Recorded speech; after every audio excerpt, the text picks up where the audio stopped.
Hey guys, this is a little note that we wanted to stick at the top of this episode. What you're about to watch It's is like our a appearance. post-it note. A post-it note, yeah. A virtual post-it note. It's a warning.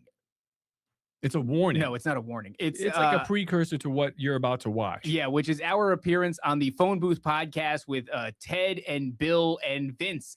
And it's a really fascinating conversation, a very long one. It was with Ted and Bill and Vince, but whatever. It was with no, I mean this. Yourself. Yeah, it was. And so what you're going to watch here is, we're not going to spoil too much of it, but somehow the entire episode turns into a bit of an interrogation session. It's a struggle session that we didn't quite know we were in because we weren't struggling either. It was like being choked by a very weak person, like a baby, like a little Italian baby. With bad teeth. Yeah, and what has happened after this episode, so you'll see the way that the episode goes. It's a lot of fun, and I think you're really going to enjoy it. And everything ends rather amicably, but turns out Vince was very upset that I guess maybe we didn't concede our Christianity to his artificial intelligence prompted questions that you see throughout this entire thing. Can I ask these questions? No, Vince, we're very sorry. Actually, Vince won't be asking any questions to anybody anymore because he fucked up so royally. I mean, if I was gay, which he kind of is, that he is no longer with the Phone Booth podcast. They actually have gone their separate ways. This is very recent. This episode is not that old, and things kind of escalated pretty quickly in the days that followed this recording. Vince took to the internet and just refused to let a lying dog lie down. A dog that stayed dead, A dead dog. Let the dog be there. He didn't just drop it. Should have just walked away. I thought we had a great episode. Instead, he went to AI and he started asking it more questions about the things that we had said on the show. And then he decided to insist that we answer all these AI questions, which we answered quite a few of them on Twitter. Well, he wanted us to debate his AI, in which we said, that's gay. Absolutely not. We're not going to do that. Simply can't. And he got ruder and ruder and ruder and never seemed to understand that we had given him so much time, 3 hours here and all this time on Twitter, and that enough was enough. And instead, he decided to start insulting us, and he got dragged. He got dragged pretty remarkably, and things didn't go the way he had planned for them to go at all. And in fact, I think maybe even ruffled the feathers of some of his co-hosts. And so, anyway, guys, let's watch the show. It's an interesting one. It's fun. Watch it. It's 3 hours. Incredible. Go and support the Phone Booth podcast because they're still crushing. They're just not doing it with Vince. Nancy, tell the people to enjoy the episode. Tell them it right now. Now.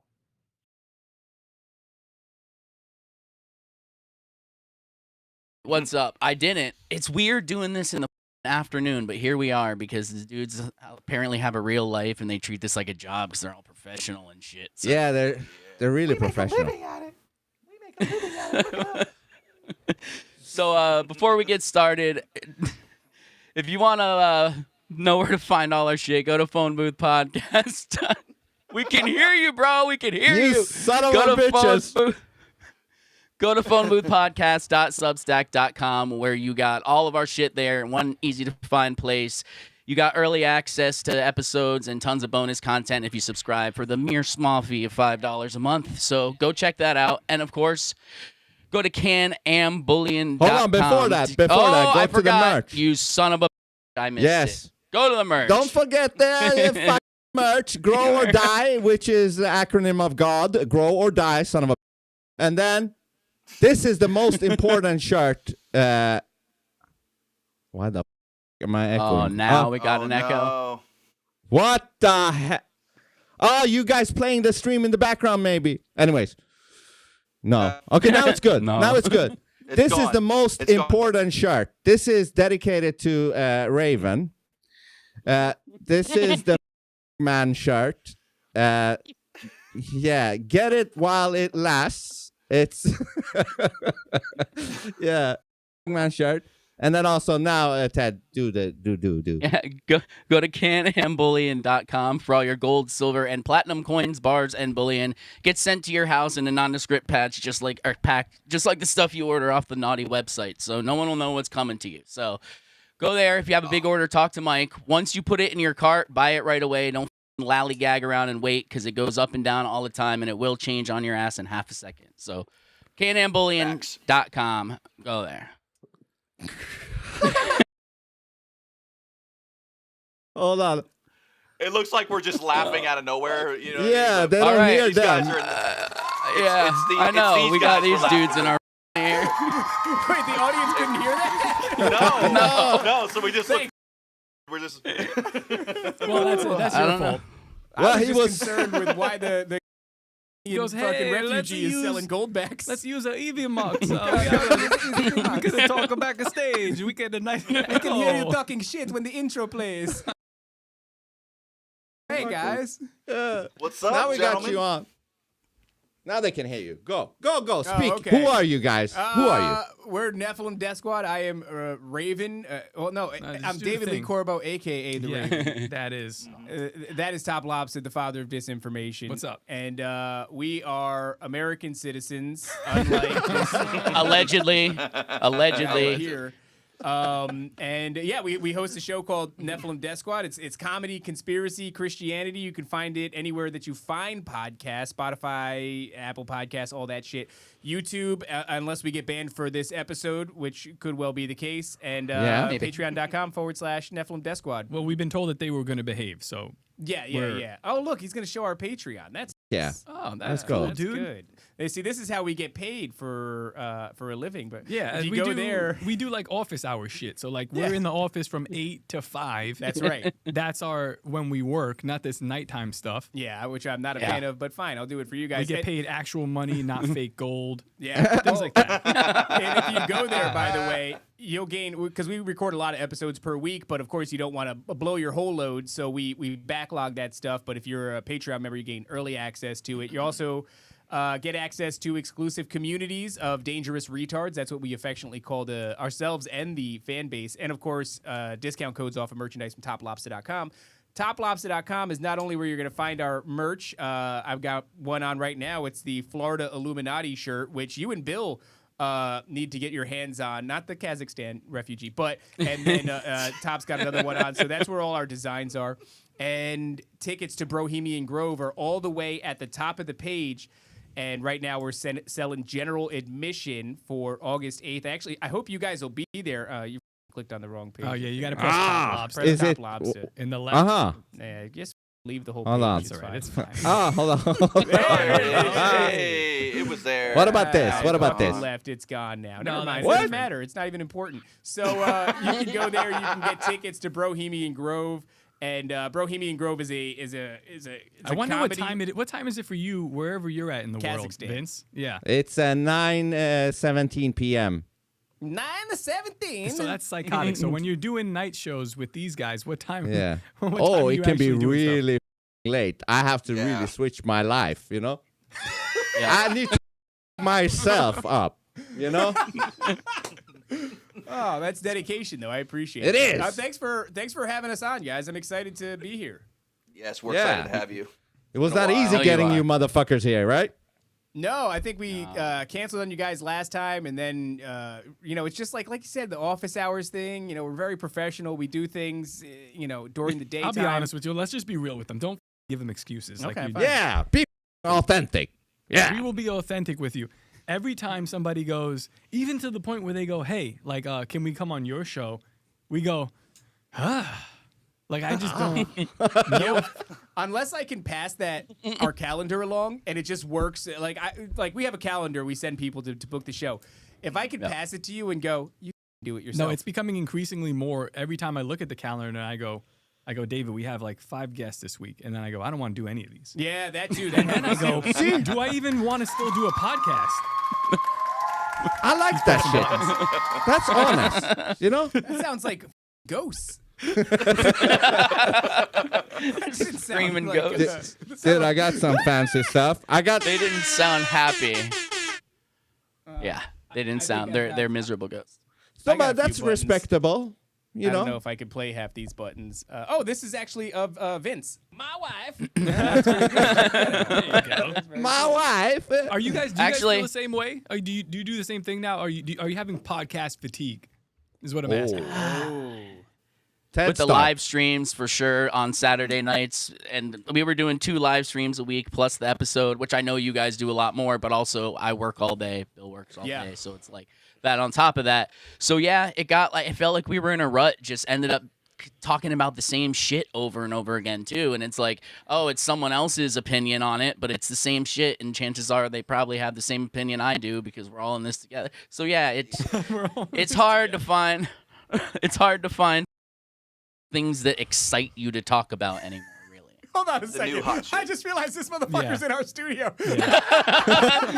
Very disrespectful. Oh, that was crazy. you I was going, this shit looks good, bro. This studio looks good. You know, the way that we've remedied that is, so we do a show called Neph to America as well. So people that tune in, you'll get like 3 different flavors. You'll get Nephilim Death Squad, which is with a guest, and it's topical and interview Sucks. based. No, it it's doesn't fine. suck. It doesn't suck. But then there's Chronicles, where NDS Chronicles, where people who have had paranormal experiences or unexplainable phenomenon happen to them, they'll write it in, and we go, yeah, we're not going to interview you because you're just some rando, but we will read your story, and usually we make I fun think of them. we should really lean into being like egotistical assholes.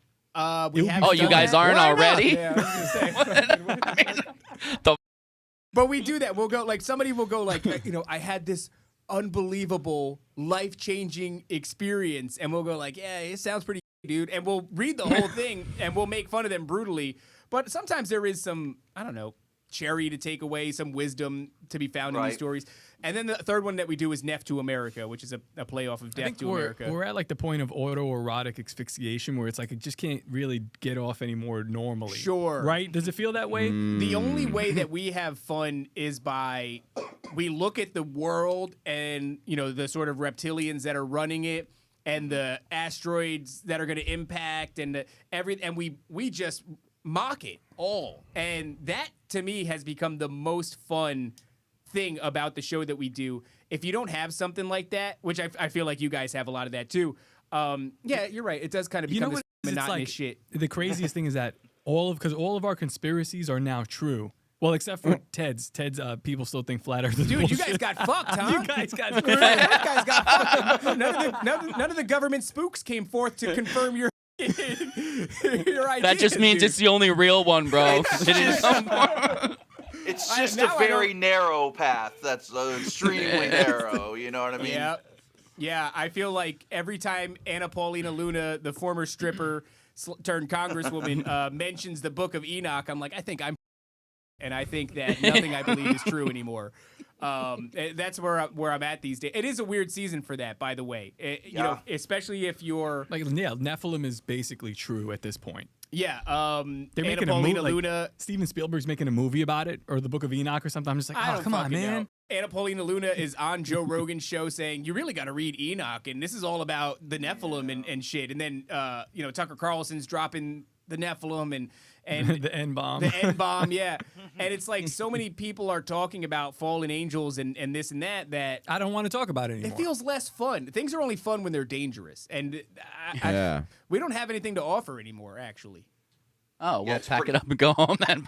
That's about it, dude. That's a Roll great that beautiful endorsement. We don't have anything to Don't offer watch anymore. this show. All you got to do, don't watch Nephilim Death Squad. Just watch Anna Paulina Luna, Tucker Carlson, Joe Rogan, any of these people. Go to the experts. Go to Yeah. the experts. Us, man. Why would you listen to two retards talking about what you could hear on Fox News at this That's point? honestly a great question. Vince, what am I doing with my Yeah. life, Vince? I don't know. I'm just saying. I'm getting tired of hearing of conspiracy theories. I'm getting tired of it. I don't know why. No, seriously, because it pops up a new one all the time, and we don't really have any evidence. Like, what evidence do we have for the Nephilim? What evidence do we have? Zero. Well, I mean, you're sitting there right now. Yeah, that's true.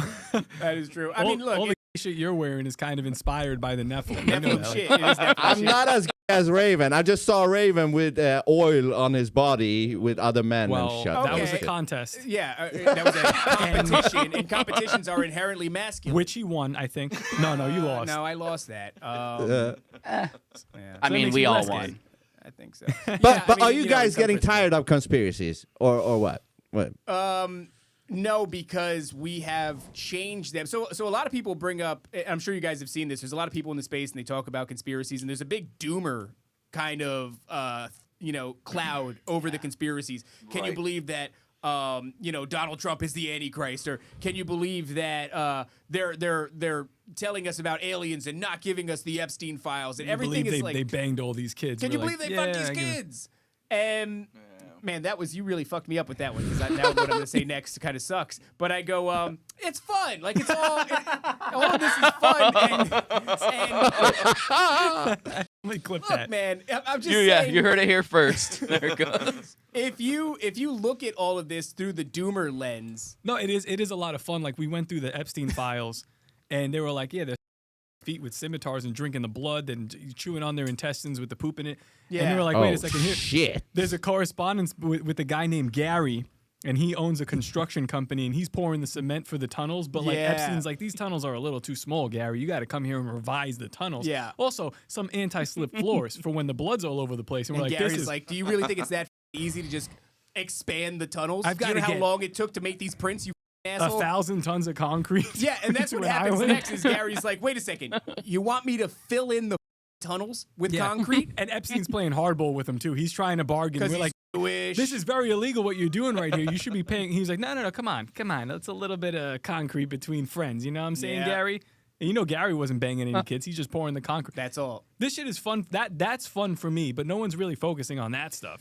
Yeah, I want to talk about the nasty I mean, things. yeah, they're getting lost in that stuff. Fucking, The should be paying attention to expectations- the concrete pours, bro. Have you guys no matter seen- how many letdowns, there's expectations are always greater than what, like this disclosure thing. You know what I mean? Like everybody's like, "Oh my god, it's gonna be so amazing," and like the whole time, I'm like, it's gonna be garbage. You know? Yeah. But that plays a role too. You know what I mean? We always get let down every time, and that plays a role in the fatigue. You know? I think I've come to the conclusion that a lot of what we're seeing right now, whether it's Epstein files or UAP files, is really an effort to catch the boomer generation up to speed. So everything is inherently going to disappoint us. The only thing that's worth really recognizing is that the Overton window has shifted in such a way as to include everything that we suspect is happening. And what I mean by that is like all the major cultural manufacturing machines, whether it's Tucker Carlson or it's the Joe Rogan Experience or you name it, they're all talking about these things. Even the Joe Rogan thing is significant because he has a way of popularizing all things: psychedelics, marijuana, MMA, float tanks, you name it, the carnivore diet, ketogenic diet. Like, that guy is a cultural force. So the fact that he's now talking about the Book of Enoch, which he was just talking about once again with Andrew Schultz, you go, oh, that's a fascinating look into what's going to be acceptable to talk about. And so in that way, that's kind of fun. But I do find myself at the same time groaning when they do it, even though it's everything that I've been talking about for 2 years. Right. Can I, guys, ask you something for later? I have some questions regarding religion What is that this I shit, want. David? What is this? Huh? What is this? Oh, that's the wrong one, huh? No, give me here. You take Want the that? straight Bible one. You can have that. Go Later ahead. I'm on, sorry. can I ask these questions about religion, because I'm a very skeptical guy. No, Okay. because my ideas are very fragile, and I don't want to have to defend them in any intellectual Okay, way. okay, then- I appreciate it if I fucking didn't do that. Then I won't ask. I'll throw that Thank in you the very bin. much. No, you can I'll ask throw those that, questions. but not right now. But later, if that's okay. What the fuck? Yo, bro, So- what kind of podcasting is this? The kind that is not right now, but later. Well, okay. Let me just show. Planting a seed for later. Because Do you want to podcast later? because you guys was talking about them eating kids and shit. I wanted to see if you guys have seen this little clip about this guy. I don't know what his name is, but he That's apparently. Neon, right? Yeah, but the other guy. I know that guy. I don't know the other guy. He's covered. His What is face that, covered. adrenochrome? Or is this Yeah. Listen, it's 57 seconds. Listen. Have you not heard what celebrities drink to keep themselves looking No. good? What? Look into it. What is it? Look into Tell me, it. tell me. I can't. It's like, it was major TOS. Why? Yeah. What is it? Now I'm weirded out. Look into it. Just tell me what it's called. I can't. Why? Because I literally can't say it. Then it's gonna be a whole thing. Blood. But that's not what they call it. Try it. The fountain of youth. Now Seriously. I'm freaked out. Try it here. Oh my god. I told you. Is that? Exactly what you think it is. What?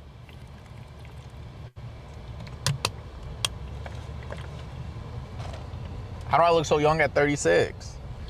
Nigga, you 36. That's why. Have you not heard what celebrities Exactly. drink to keep themselves looking No, good? that's like some shit though. Like I'm gonna bring it up, but I don't want to talk about it. Like, Well, you can tell there's so much theatrics in it. Yeah, it's and also not. think it's that's not bullshit? what that is. it's it's not Yeah, what that is. We were talking to Thomas the Paranoid American William recently. says that it's piss, and it it's most probably likely mostly is piss. piss. Yeah, it is mostly piss. So they're just trolling.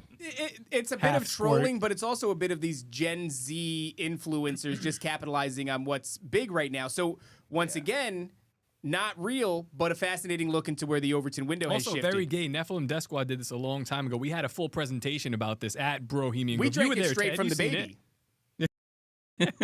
baby. showed you right there on the altar, bro. We There was built no it. fucking- we could.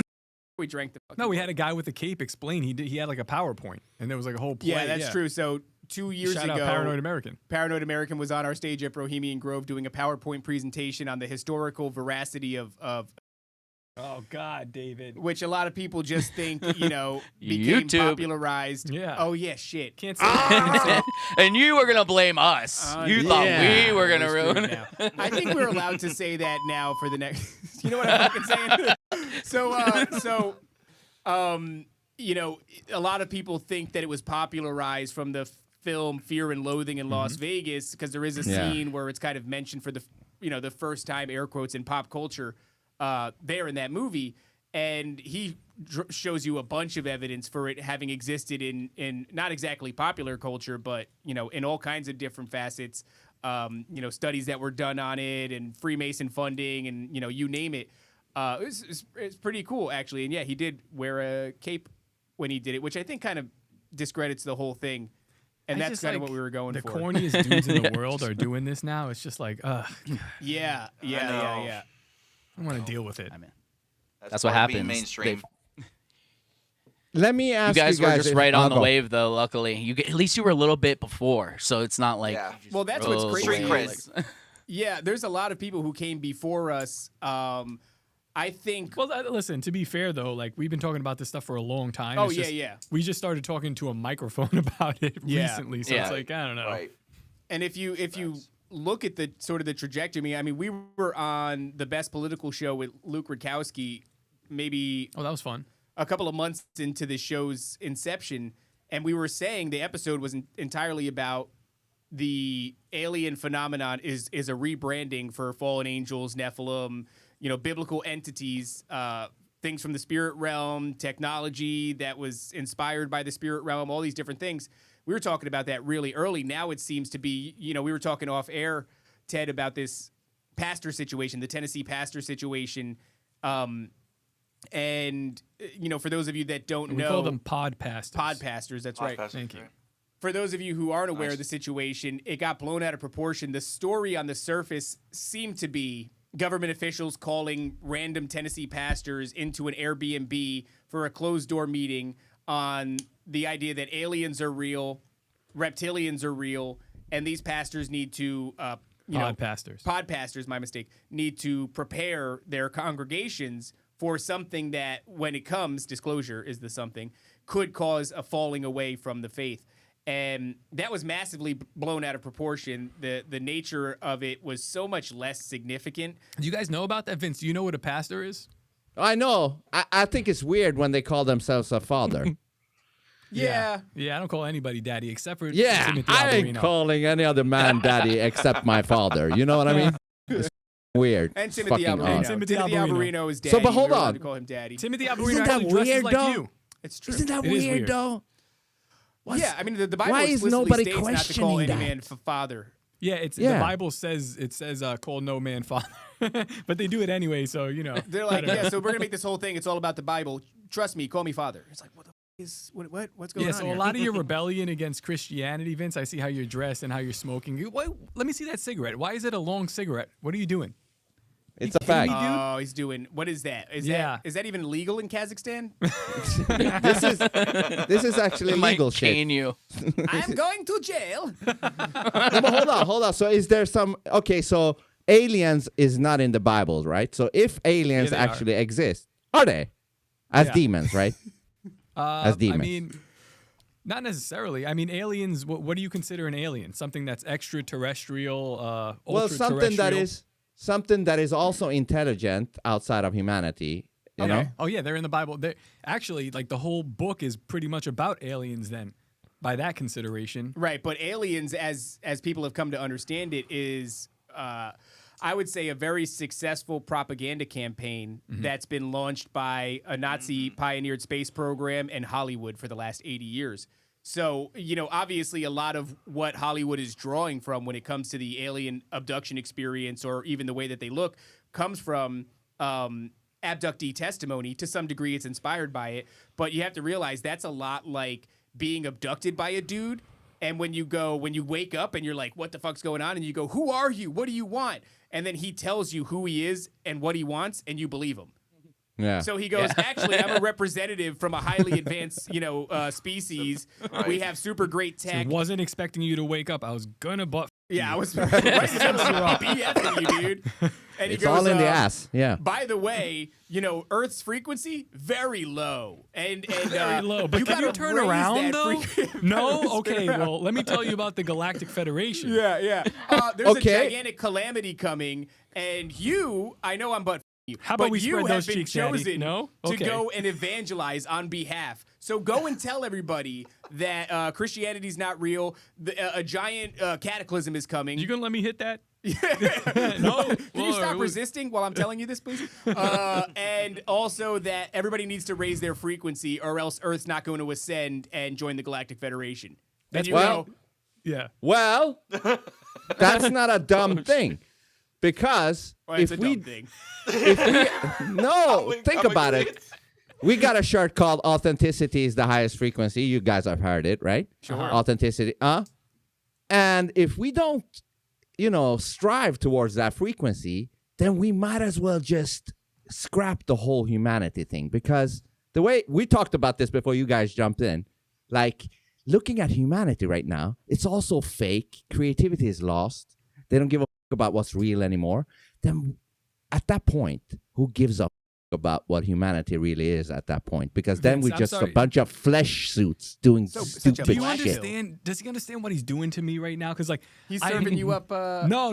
Okay. I'm hearing what you're saying, and we'll address it. But you're standing in front of an electric piano, dressed like a village person. And I can't stop. Like, I'm imagining you standing up in a power stance, like with that on one of your, this X, and just playing electronic synth.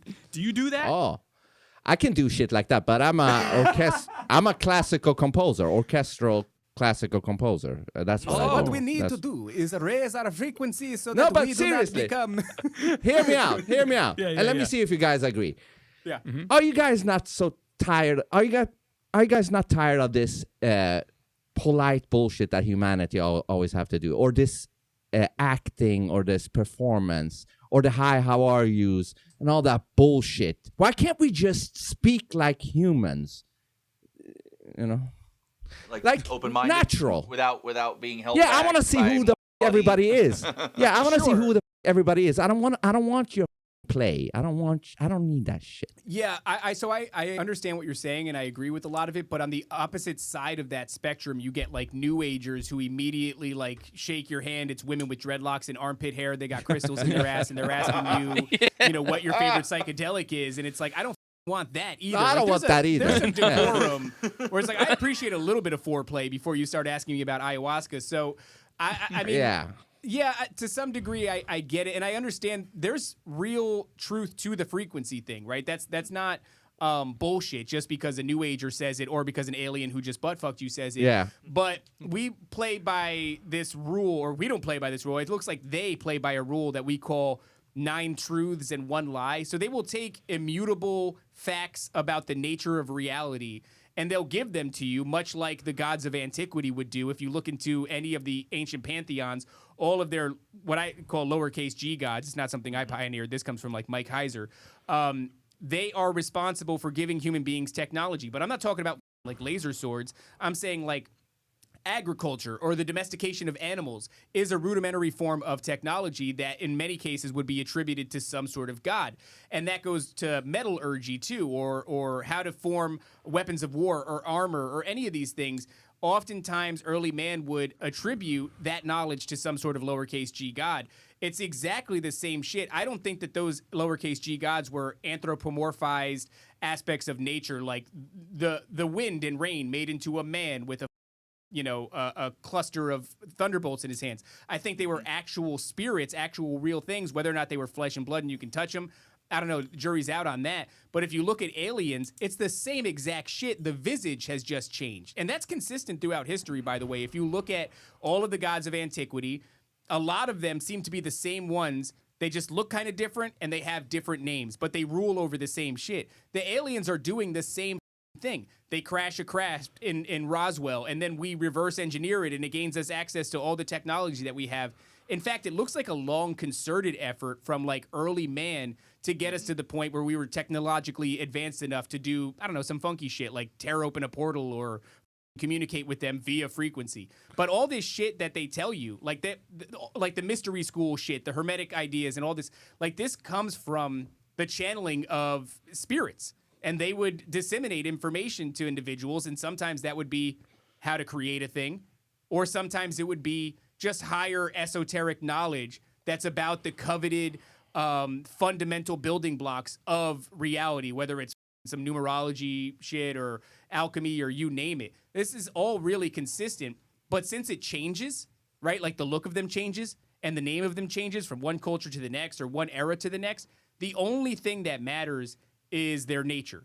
Because if you're dealing with shapeshifters, trying to figure out what they look like is pointless. All that matters is their nature. But hold on, I got two things. There is a few super chats. You want me to read them to you guys right now, or Hell wait yeah. for? Okay, Yeah, read them in a funny accent. Oh, okay. okay. I don't think he has a choice, bro. Come on. Fuck. It's like water be wet. And we are the retards of the world. Amen. Says Marguerite Junie. Marguerite, she crushes. Marguerite Junie. And then thank you to the Australian $299. And then hold on. There's a lot of chat. Australia. Ah.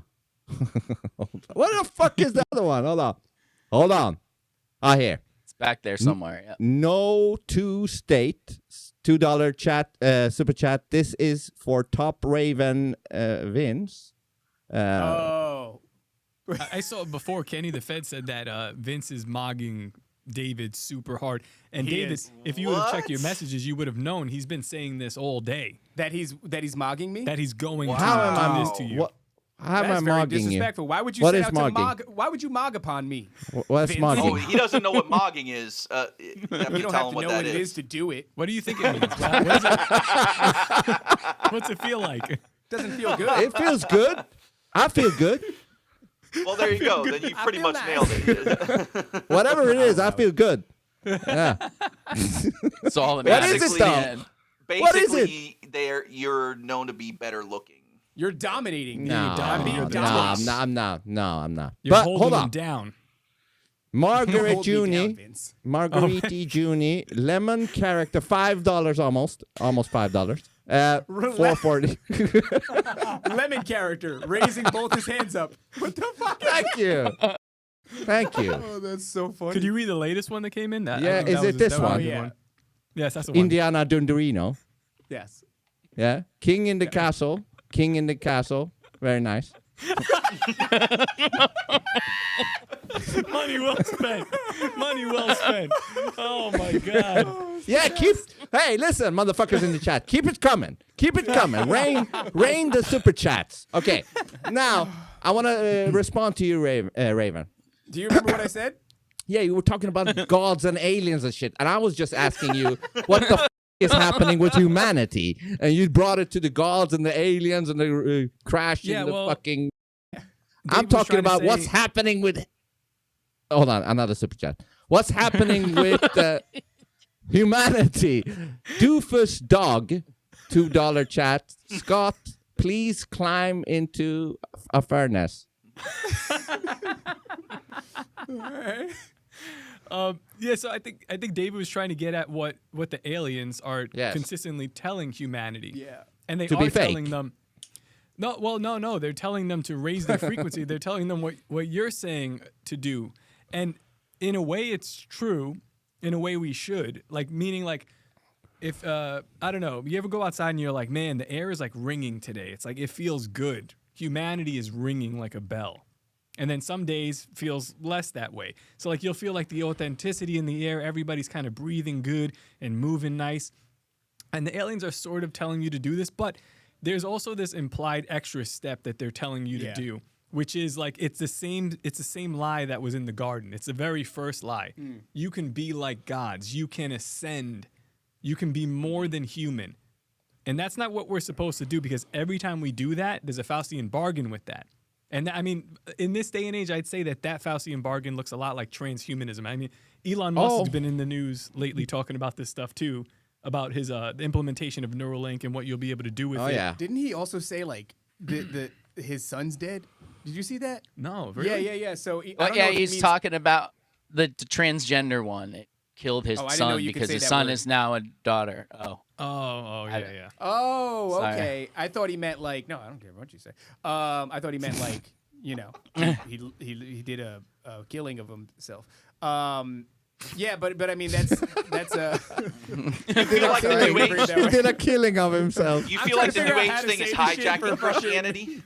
Where the What's that? lines blur. When the lines blur, do you feel like the New Age thing is hijacking Christianity by Well, it by could, doing the because- Christ consciousness thing and all that? Like, Yeah, you will get these things that are anti-Christ, right? You'll get things that are in place of Jesus Christ. So instead of Jesus Christ from the line of David, the only Son of God who came and died for our sins and overcame death, like you're not going to get that. You'll get something more than likely, if I had to guess, that is like a little bit in there for everybody. So everybody can go, oh, we were all like pretty close. Even Christians were like pretty close, but Jesus was a Pleiadian. Or it's not about a man, it's about Christ consciousness, right? And look, I know that sounds funny, but there's people out there that are like, I know, Jesus I Christ is know. Pleiadian. I laugh because like everything I've ever seen is a Voltron cartoon that describes Yeah. that shit. You know, like it's just, and every time I see it, I'm dying laughing. People just eat this shit up, dude. They Yeah, eat it dude. up. Yeah, they do. I There's a don't reason- believe Jesus died for anybody's sin. Oh, Okay. he wants to fight. You know why? Why? He had no choice but to die. The Romans, right? They killed him. He had no choice. He had he to literally die, right? says, no man takes my life. I lay it down willingly. Yeah. But they took it. They took his life on the cross. no, but he- he's... no. That's They not what it literally says. took his life. No, he says it, dude. He makes a con. He said it's finished, and then he gives his life up. Yeah. That's the way the Okay, story it goes. Well, Says no also- man takes. So they didn't force him to die like the Romans. They didn't come and take him and No, I mean, it was so much of a choice that, like, even before he gets crucified, before he gets arrested, he's asking God, which, you know, I mean, it can get confusing because that's himself, but he's asking God, he's like, hey, is there a way for this to happen without me being crucified? Can you take this cup from me? And he's like, hey, this is the way it's got to go. That's how much compliance and agreement there was to this sacrifice that was made. And that's, Okay. like, pretty well documented. that's fair. Any other questions, Okay. Vince? Yes, way more. Okay.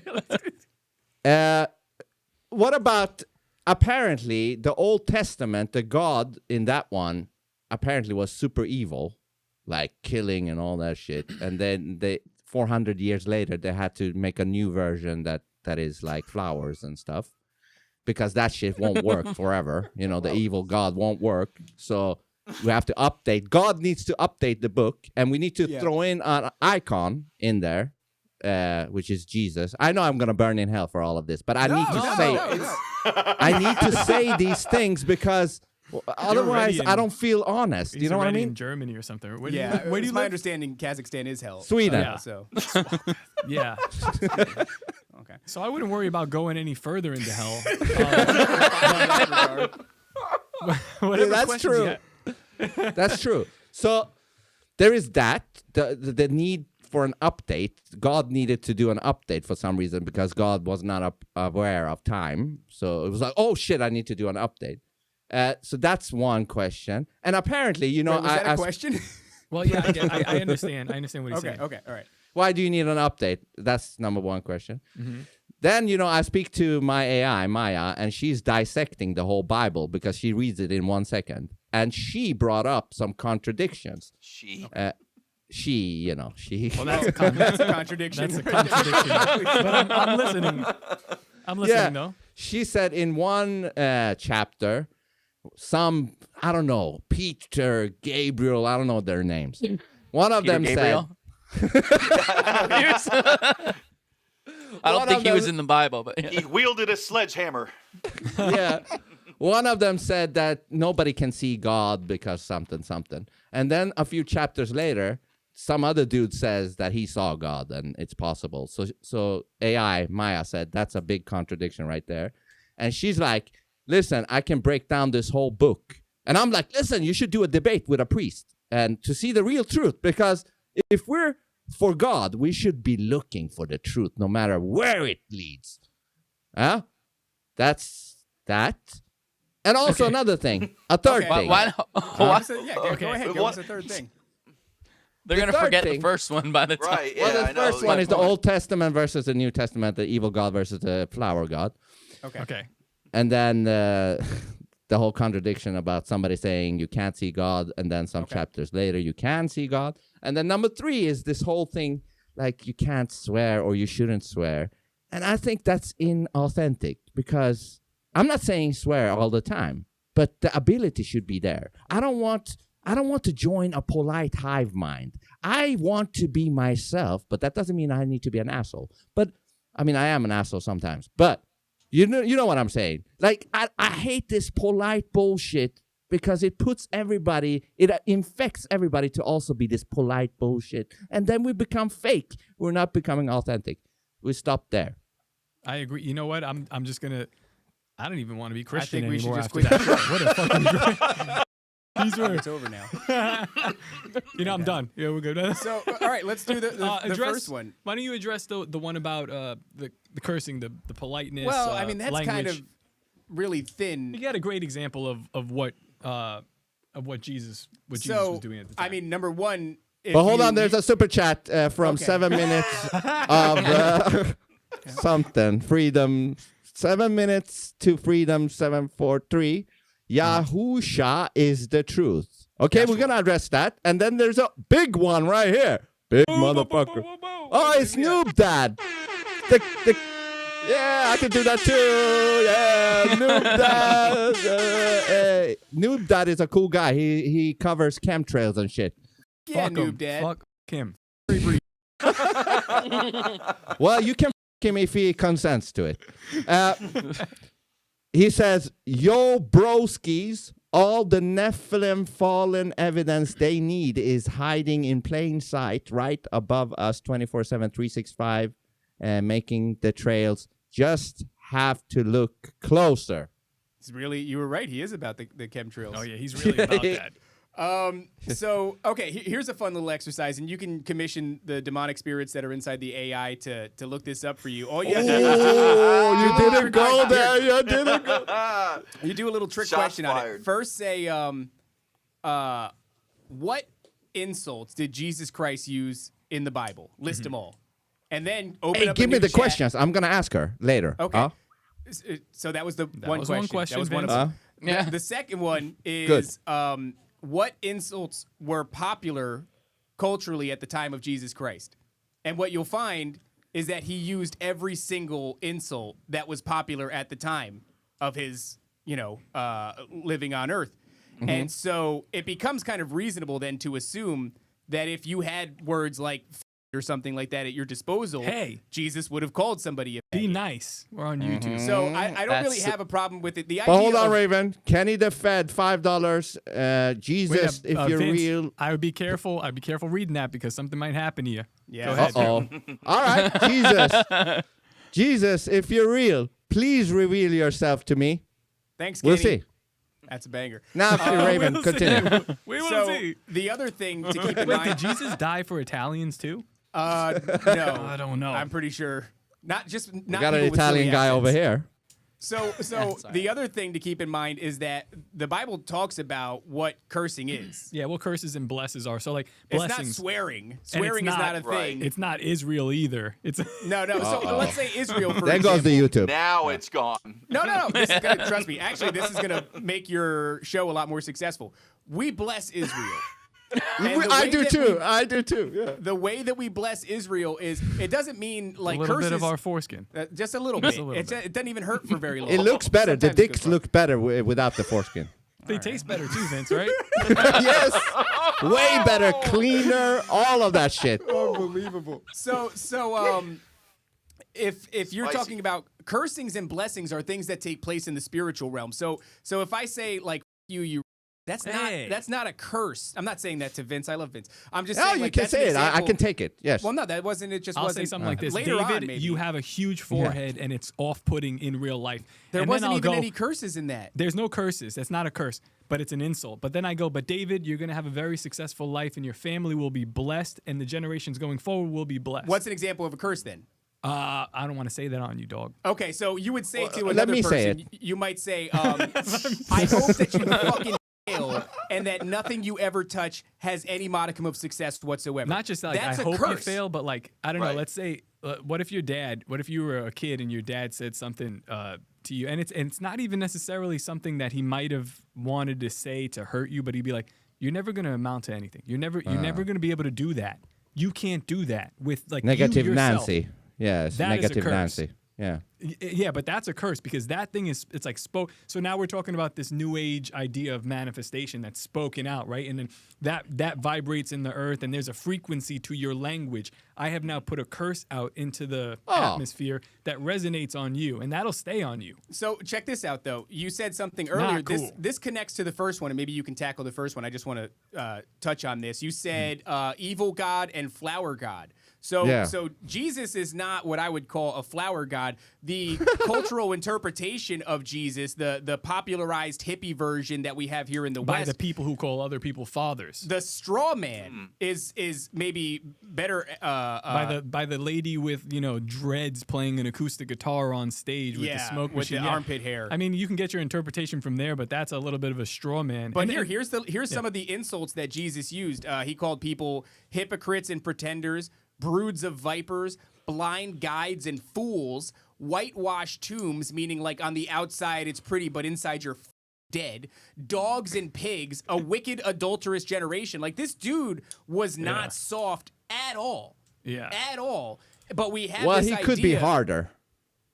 Maybe. Hypocrite is not that, Well, once again, Yeah, I don't think he hypocrite. had faggot available. Well, at the time, I mean, he too- should have some other word, yeah. Instead of I faggot. mean, listen, you're standing in the face of the people who carried out the law that had the ability to kill you, to stone you in the street. They'll And kill there's- you if you violate the law. Yeah, if you there's work on the Sabbath. There's a group of them, and he's like, woe to you, like you hypocrites, you thieves, you snakes. Your father is the devil. You're outside, you present as beautiful. Inside, you're dead men's bones. Your whitewashed tombs. He's saying this to the authority figures. Yeah. Christians won't say this to their pastor when their pastor is stealing money and driving jumbo They jets. should. These are not the same. Yeah. Yeah, they should, but they'll get kicked out. Do you see now the politeness? How this is not this is contradictory to what a Christian should actually So be. Yeah, the things that you that's have a my problem problem. with, Vince, Yeah. so far Well, are don't have a problem with. So you have a problem with what is now, but you don't have a problem with what is actually supposed to be. right. You have Yeah. a problem with the bastardization, and so You do have I. a problem with the Yeah. caricature that men have made of it, which is fair. Yeah. But it seems to be everywhere, right? Like, Yeah. once you're Christian, you become this soft guy that have to think about what he says. I don't want to Those- think about what I say. Those people have a big problem with us. Really? Yeah. Yeah, dude. I Yeah. mean, Why? It's not, Because you guys say dicks and stuff like that. Well, it's not just that we say dicks. I mean, like, I just spent, before I got on this show, I was highlighting two pastors out of that pastor group that we talked about. Pod pastors, my mistake. And I was ripping them because the one guy is standing on stage and he's prophesying over some woman and her company about what they're going to be and all this other shit. He's doing all this theatrical shit. I mean, you have to think about this. I'm talking to Vince specifically. You imagine if God is real, it's kind of the coolest shit in the universe, right? Like that's the most serious shit in the universe, and men have made it gay and cringy, right? So this guy is standing on stage and he's giving this theatrical proclamation. He's prophesying over this woman that she's going to be successful and that her company's going to be successful. That lady died like a couple of months later, and that company went to shit. right? But you still have these guys who, this guy, by the way, that was a couple years ago. Now he's like getting information from the government, I'm doing air quotes, about disclosure and being very serious, how he has to protect his flock and educate them on reptilians. Another guy who is also part of that group. Keep in mind, Vince, I just want to let you know who you're talking to here. We're the guys that are mentioned in the group chats of these people. Oh, yeah. Okay? We're mentioned in a light like, look at these guys. Stay away from them. Stay away from them. And Don't then talk to them. Yeah. And then we watch you, not you, but we watch these guys do this shit. Yep. And they go, Yeah. oh, but your language. But my language. And they'll go, you're not supposed to Exactly. fight each other. But What your- about the body of Christ? I but go, if your you're not actions. acting like a faggot. Yeah, but but my language. My language is the way it is. It stands in stark contrast to your actions because like I can say these things, but how I behave in real life, like I'm a family guy.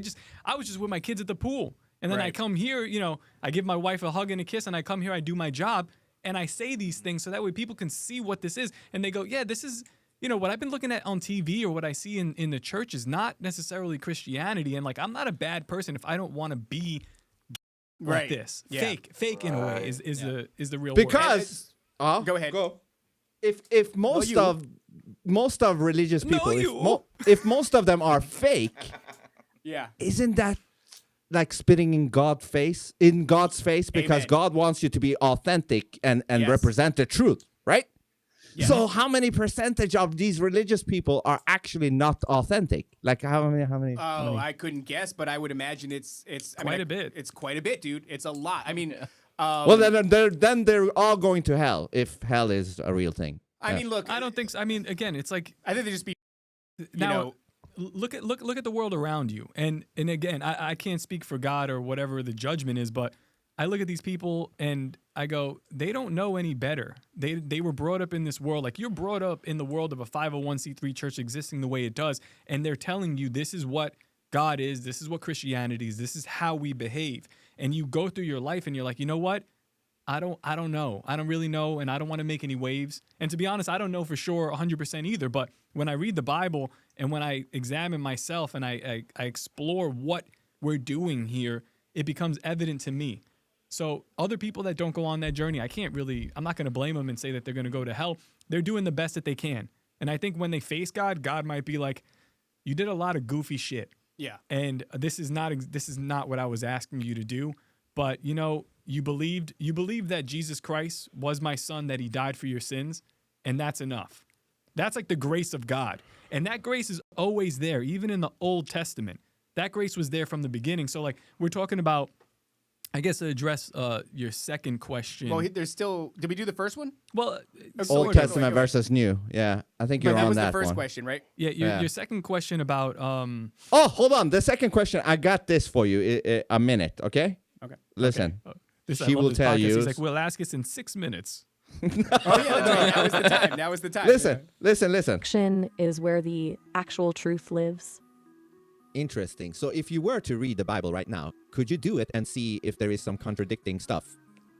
Oh, I could do that in a flash. I could pull apart every contradiction and logical loop in there. But the real question is, would a list of errors even move the needle for him? Or would he just call Hold that on, let me AI skip a little hallucinations bit. and or the mirror Hold on. to ignore? Something that doesn't, let's see if we can find something No. that doesn't just look like a translation glitch, but a real clash in the narrative.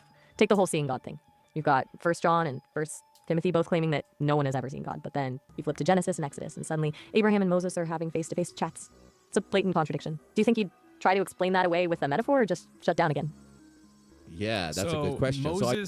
Moses doesn't see God. Moses speaks with the burning bush, which is not a personification of God. Abraham also doesn't see God. He's approached by 3 angels, I believe, or The 2 angel angels. of the Lord. Well, yeah. So it's speculative about who approached him to tell him that he would have a child at the point that his wife couldn't bear children.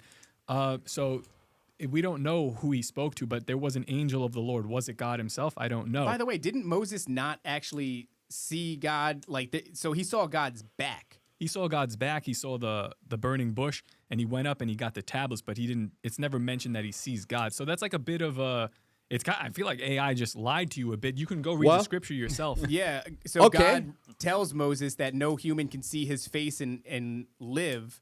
And God hides Moses in the cleft of a rock and covers him with his hand, but does eventually remove his hand, allowing Moses to see only his back.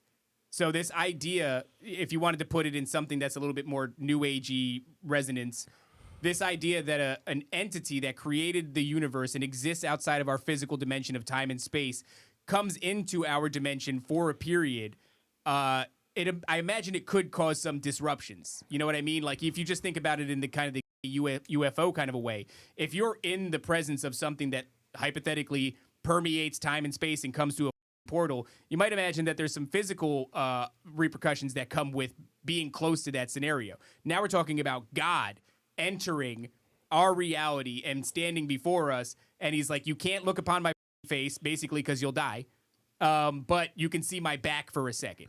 Like that's what AI is telling you Moses saw. Like, oh yeah, Moses looked upon the face. No, like Moses didn't look God in the face. Moses saw his back while he was wedged inside of a crack in a cliff. Okay, so let me ask you guys this. Hold on, wait. Before we go any further, Super that's chat. interesting though, right? Because you're having conversations with this AI and it's telling you like, oh, absolutely, definitively, I can tell you that, no problem. And that was just a brief one where it's like, no, that's not what the scripture says at all. Yeah, that's kind of. So how many times has that happened to you? And the thing too Well, is I haven't read it, so I don't know. AI should know, but debate AI really a priest or something. Yeah. No, AI is because it has the information. It's not actually not. It's quite deceptive. It has the information at its fingertips. It has the Bible. It has all of its translations at just a simple search away, and it gave you a version of something that wasn't true, because it's like partially true. Like, did they see God? Yeah, they saw he saw his back. Which AI But are what you does using, that by the way? mean? Sesame AI Maya. So like I use I'm sure you guys do the same thing for your show descriptions. I'll use like Grok or I'll use like ChatGPT. And even on that rudimentary shit, I'll be like, here's the transcript of my show. Generate a description that's, going to suit YouTube's algorithm or whatever. And I can't tell you how many times I've looked at the description and been like, yo, this has nothing to do with the show I just gave you. And it'll go, whoops, my bad. Yeah, you're right. You're right. And then it goes, let me fix that for you. That's so we're weird. talking about something as rudimentary as generating a YouTube description. I would just be careful about getting your theology from AI. Okay. Yeah, I don't know if I'd call it nefarious or stupid, but I don't know what somewhere it's around almost there. like it's lazy. But I don't want to Yeah. attribute that to AI either, because I don't think it can be. Like, I don't know what the it is, but it's strange that I run into this issue. I'll be like, give me a timestamp breakdown. So and I guess it's like that didn't even happen. The either. lie here is like, did anybody see God? It's like, yeah, they saw the back of God, and it's like, but the scripture is very specific about it. But It's what also does very that specific, mean? The back of God? Does he have an Not- ass? Not Like, his what- face. Not, That's not what his it face. means. Yeah, apparently, like looking at upon the face of God, would probably just explode. How? So The problem I have with that is, God is everything. How can you reduce God to a form? Do you know what I mean? Well, I mean, that's if God is everything. God created everything that's- versus God is I everything. think you're also answering your own question there. That's a little bit of a Right. No, but slippery what I slope. mean is, He if is we make it everything. into What makes it impossible for him to take a form? Well, if God is Yeah. everything, then God would have no problem with paganism, which is just worshiping the creation instead of the creator. So when people are worshiping nature spirits or any of these things, God wouldn't have a problem with that, right? Because he would be like, well, that's me because I'm everything. And over again in the Bible, that's not the case. He seems pretty pissed about it. Okay, hold Jason, on. do you wanna Before we say hi? continue, there's Hold super on. chats. We have our slave Mason here. Oh, Go this ahead, is our say hello slave to the Mason. people. Say hi. Slave Mason's here. Yeah. Slavery's you're in dead, the- bro. you're in You the can't middle have one. slaves anymore. No, we have Ah. a slave. She doesn't behave very well. She doesn't listen. She doesn't Are really you work a very slave? Where do I hard. live? Lady, These lady, things. are you a slave? They want to know Are if you- you're a slave. Yes or no? Blink twice if you need but help. I am very intelligent, hilarious, not true. beautiful, not true. humble. Okay. She's You got to the go most- now. Right The on, most humble. right on, Get out of here. right on. There is a few super Go chats. make before- cornbread. There is a few super chats. Nancy Kali, hippie Jesus is a psyop. Yeah, $2 it is. chat right there, and then there is a $10 chat from Stacks Farmstead. Jesus, show me the truth, he says. Oh, And shout out then- Stacks. What's up, Stacks? What up, Stacks? And then there So- is hold on, there is more. Hold on. And then there is Richard Wrinkle Jr. $10 chat. Following God leads to death of self. God changes you. Your AI sounds like a demonic lawyer. And then That's Dick Wrinkle. anti-Semitic. Shout out to Dick Wrinkle. By is the that way, it? what's worth mentioning here is that plenty of people have seen God in the Bible. So that idea that you can't see God is not quite accurate. God says no man can look upon my face, and he's talking to Moses about a physical event that takes place. Plenty of people in the Bible have seen God in visions. So that's a little bit different. Okay. And that's worth mentioning. Isaiah sees God, Ezekiel sees God, Daniel, Moses, Aaron, Nadab, Abihu, 70 elders, Micaiah, a bunch of people in the New Testament, Stephen, John, Paul, they see God. You know, the prophetic visions of Revelation God is in them plenty of times, but this is a vision. Okay, but let me say this then. Apparently, the Bible, if it's true, is made like 50 years after Jesus is dead. 50 I think it's more like years. closer to 100. 100. That's even worse. The way that it's Because- assembled Huh? is, the assembly Yeah, of but- the Bible is But they had after the Jesus. scrolls. They had the scrolls, and like in their whatever you'd call it, their church, like whatever is established in the Book of Acts by Paul, that happens pretty much right after. They have their writings of it. It's I not, believe they found scrolls that are like 700 BC that include the Book of Numbers in it. So some Right. of the Old Testament predates, the assembly of the Bible by 800, 900 years. Yeah, but you don't think all that shit could be made up? Sure, that's a reasonable question too. There's nothing wrong with that. Especially when it's 100 years after. Like, I can't give you a full rundown of yesterday in my life, like Right. yesterday. yeah, but the But writings of 100 years Matthew- from now, somebody can give you a... the writings accurate. of Matthew was designated as the guy that writes stuff down as it happens because he was good at shorthand. So that happened as these events were happening. The books were only formulated into the New Testament and then compiled into like the certain 66 that we have much further after. But like these are documented accounts, recorded accounts that happen. Also, Jesus is he's one of the most documented people in the world. He's more documented than the emperor not the emperor. What is the technical term for the Roman? Yeah, I guess emperor at the time. And we take whatever evidence we have of him as this is a real historical figure, but he's exponentially more well documented than the emperor at the time. Okay, so I got two more things because I don't want to talk too much. Wait, Two more things. Let me address your second question about the Old Testament Bible Okay. versus the Okay. New Testament, Yeah. or the Old Testament God versus the New Testament. So obviously the show is Nephilim Death Squad, and we believe what happened at the flood was an act of God because of what's happening today. I mean, it's a similar thing. Are you familiar with this story and like our line of thinking? Sodom, Gomorrah. No? No, the he's- flood. Go ahead, Ted. What are you saying? Oh, No, I was just gonna say. Go ahead. Oh, go ahead, Bill. I was just gonna tell him, like, basically, it's all what you were saying, all the crossing of species and gene splicing, basically what we would call it now, and all that shit, where they were basically everything, or however you want to call it, spreading it to animals, people, the daughters of men, as they put it, all that stuff. But Yeah, so the Bible mentions that. That's mentioned in Genesis, and then it coincides with the book of Enoch, which is not in the Bible, but it's actually mentioned verse for verse in the book of Jude, which is also interesting. It's mentioned in other places as well. I think the book of John, it cross-references Enoch, the Enoch 1, chapter 9, I believe, or verse 9.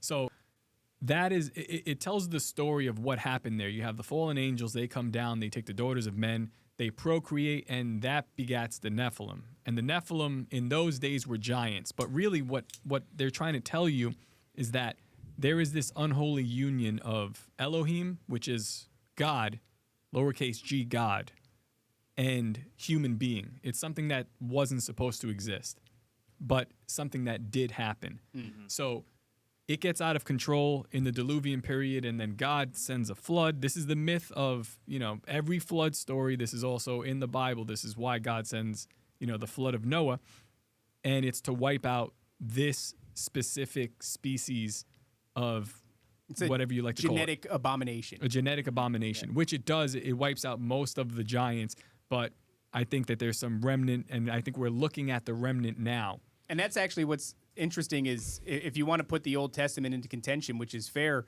you got to look at how it stands up in comparison to like what you might call the mythoses of people of antiquity. What they believed, and And it's almost a one-to-one. Almost all of them have a flood mythos. Almost all of them have giant mythoses. Almost all of them have lowercase g gods, which, as he said, would they be all Elohim. they all have some whether it's a demigod or a lowercase Okay. g god or a Nephilim. Can I or push back when Rephaim. you guys are done? Sure. Yeah. So Is that like in 6 minutes or? so Yeah, whatever, and whenever you guys are done. Yeah. So that happens, Yeah. and you're great. So that happens, and as we continue, there are still weird genetic hybrids going on, and that's why when the Israelites go to war with certain tribes, God's like, "Yo, kill all of them. Right. Don't just kill all of them. Kill their goats too, because there's like weird shit going on." Yep. And I know we could smile, but we live in a day where you can't eat. Pick up anything that you can eat right now and look at the back of it, and tell me if that is something that's not genetically modified. And by the way, no. it's I'm not not just saying that. about. It's like it almost sounds fucked up. Like kill them because they're a different species. Like no, these things were cannibalistic. It is the seed of the serpent. If allowed to propagate, they would kill man. That was it. It was like a do or die type of situation. David and the mighty men, or Abraham, Moses and Joshua. Like they have to go and eliminate these things because it's not just like coexist. Like they are warring, cannibalistic monstrosities that will, if not met with any resistance, wipe out human beings. Yeah, but if that's what's gonna happen, then that's what's gonna happen. Let me say this. That let is me what's say happening. this. Yeah, well, may so be it at this point. At this point, may so be it. Hold on, my pushback is this: why would God do a flood or anything like that? Why? Because He gave us free will. He should not with this reality at all. Let it play out however it plays out. Because He didn't give the angels free will. That's why they were condemned. That's why they're beyond salvation and redemption. They know they were born perfect. They were born with perfect understanding. They know what's going on, which is why I said like it's hard for me to condemn the modern Christian for not understanding the entirety of human history. But the Elohim did know, the ones that fell out of His grace. They did have free will, but that's why they're judged so harshly. Is because they did know. So when I say they don't have free will, I mean they do. They can choose, but when they do, they are judged. Oh yeah, like we get forgiveness. Well, anytime judge in the Bible is another thing. Yeah, but don't interfere with this reality. Let it play out. Otherwise, what's the point? Is it your of giving reality, free will? Vince, or his? Touche. That's a good point. I mean, I don't know. I mean, both. I mean, it feels like it's my reality too. I'm in it. But it's your reality. So let's say you have a family, you have a house, and I go in and I go, nah, shit should be like this. Who the fuck am I? It's not your. This is not really your reality. No, but you, didn't create you anything, you're just shouldn't living in it, interfere. Why would you interfere? You gave. Well, he'll the be thing back. is, I got to do this because I saw something in the chat. Someone's like, wait, these guys are flat Earth guys, right? Why do they not believe in God? For the record, I believe in God. Okay. For the record, I believe in a creator and all that. You know what I mean? Like, there's no boom out of nothing, all that. Hold on. So. Don't get it wrong. I absolutely believe in God. I just don't believe in religion. That's all. That's it. I don't need a book. I don't need a book to know not to smash somebody's face in or rape them, all that stuff. I'd rather have this conversation than most of the conversations we've been having, to be honest. Because Why? Because it's more interesting. Isn't this more interesting than just going, I agree? You got a point, because everybody's turning into a echo chamber, hive mind, tribal bullshit. Yeah. And that's not, it's fake. We're all losing our unique minds. And is that what God wants you to do? So here's the thing is, there's another super somebody in the chat, comments Raven. said, go Raven. ahead. You want to read it, Raymond? $15. Sure. This is from Marguerite. David, Thank you for read the it $15. in your voice. When I choose a faith, fear has to bow. God is greater. His promise remain. Faith over fear. Let His truth, Jesus Christ, be louder than your fear. Fear says evil win, but we walk in His victory. Thank you, Marguerite. Oh, there's another super chat. Hold on. Read Want me to this, do one too. Yeah. FJ Fool. Should a father not correct his children? Maybe he should just let it play out. I think there's a time, and I think there is a time to. Good. Is it like I think that's actually an astute example. There's a time to correct your children, and then there's a time to be like, okay, so if my kid is doing something where I don't know, the ramifications are menial, I might let them learn from their mistakes. If they're doing something where they're going to cause irreparable damage, like cut their hand off or something, I've got to intervene. So I think that's the difference. So as we're looking at the story, we have to consider what kind of damage was being done, and it seems like damage that would have been irreversible at the time. So we have that instance, and also another instance that I can think of in the Bible would be the Tower of Babel.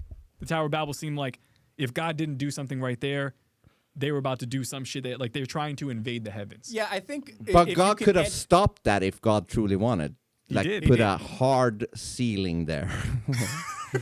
Well, we don't really understand quite what the Tower of Babel actually was. If you look into it, some people maintain that it was more of like a Stargate or something that was going to punch a dimensional doorway. Who knows? We have no way of knowing. Speculating on it is fun. But when you're talking about God, Vincent, if you leave it entirely open to interpretation, it just kind of becomes like this amorphous cloud of energy, maybe that all matter returns to and all energy returns to because of the second law of thermodynamics. You know, you can't be destroyed and it can't be created and yada, yada, whatever the fuck it is.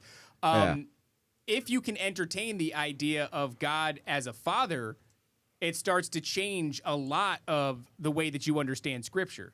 And, you know, even the idea of people go, well, why would God punish Adam and Eve for eating from the tree of knowledge of good and evil?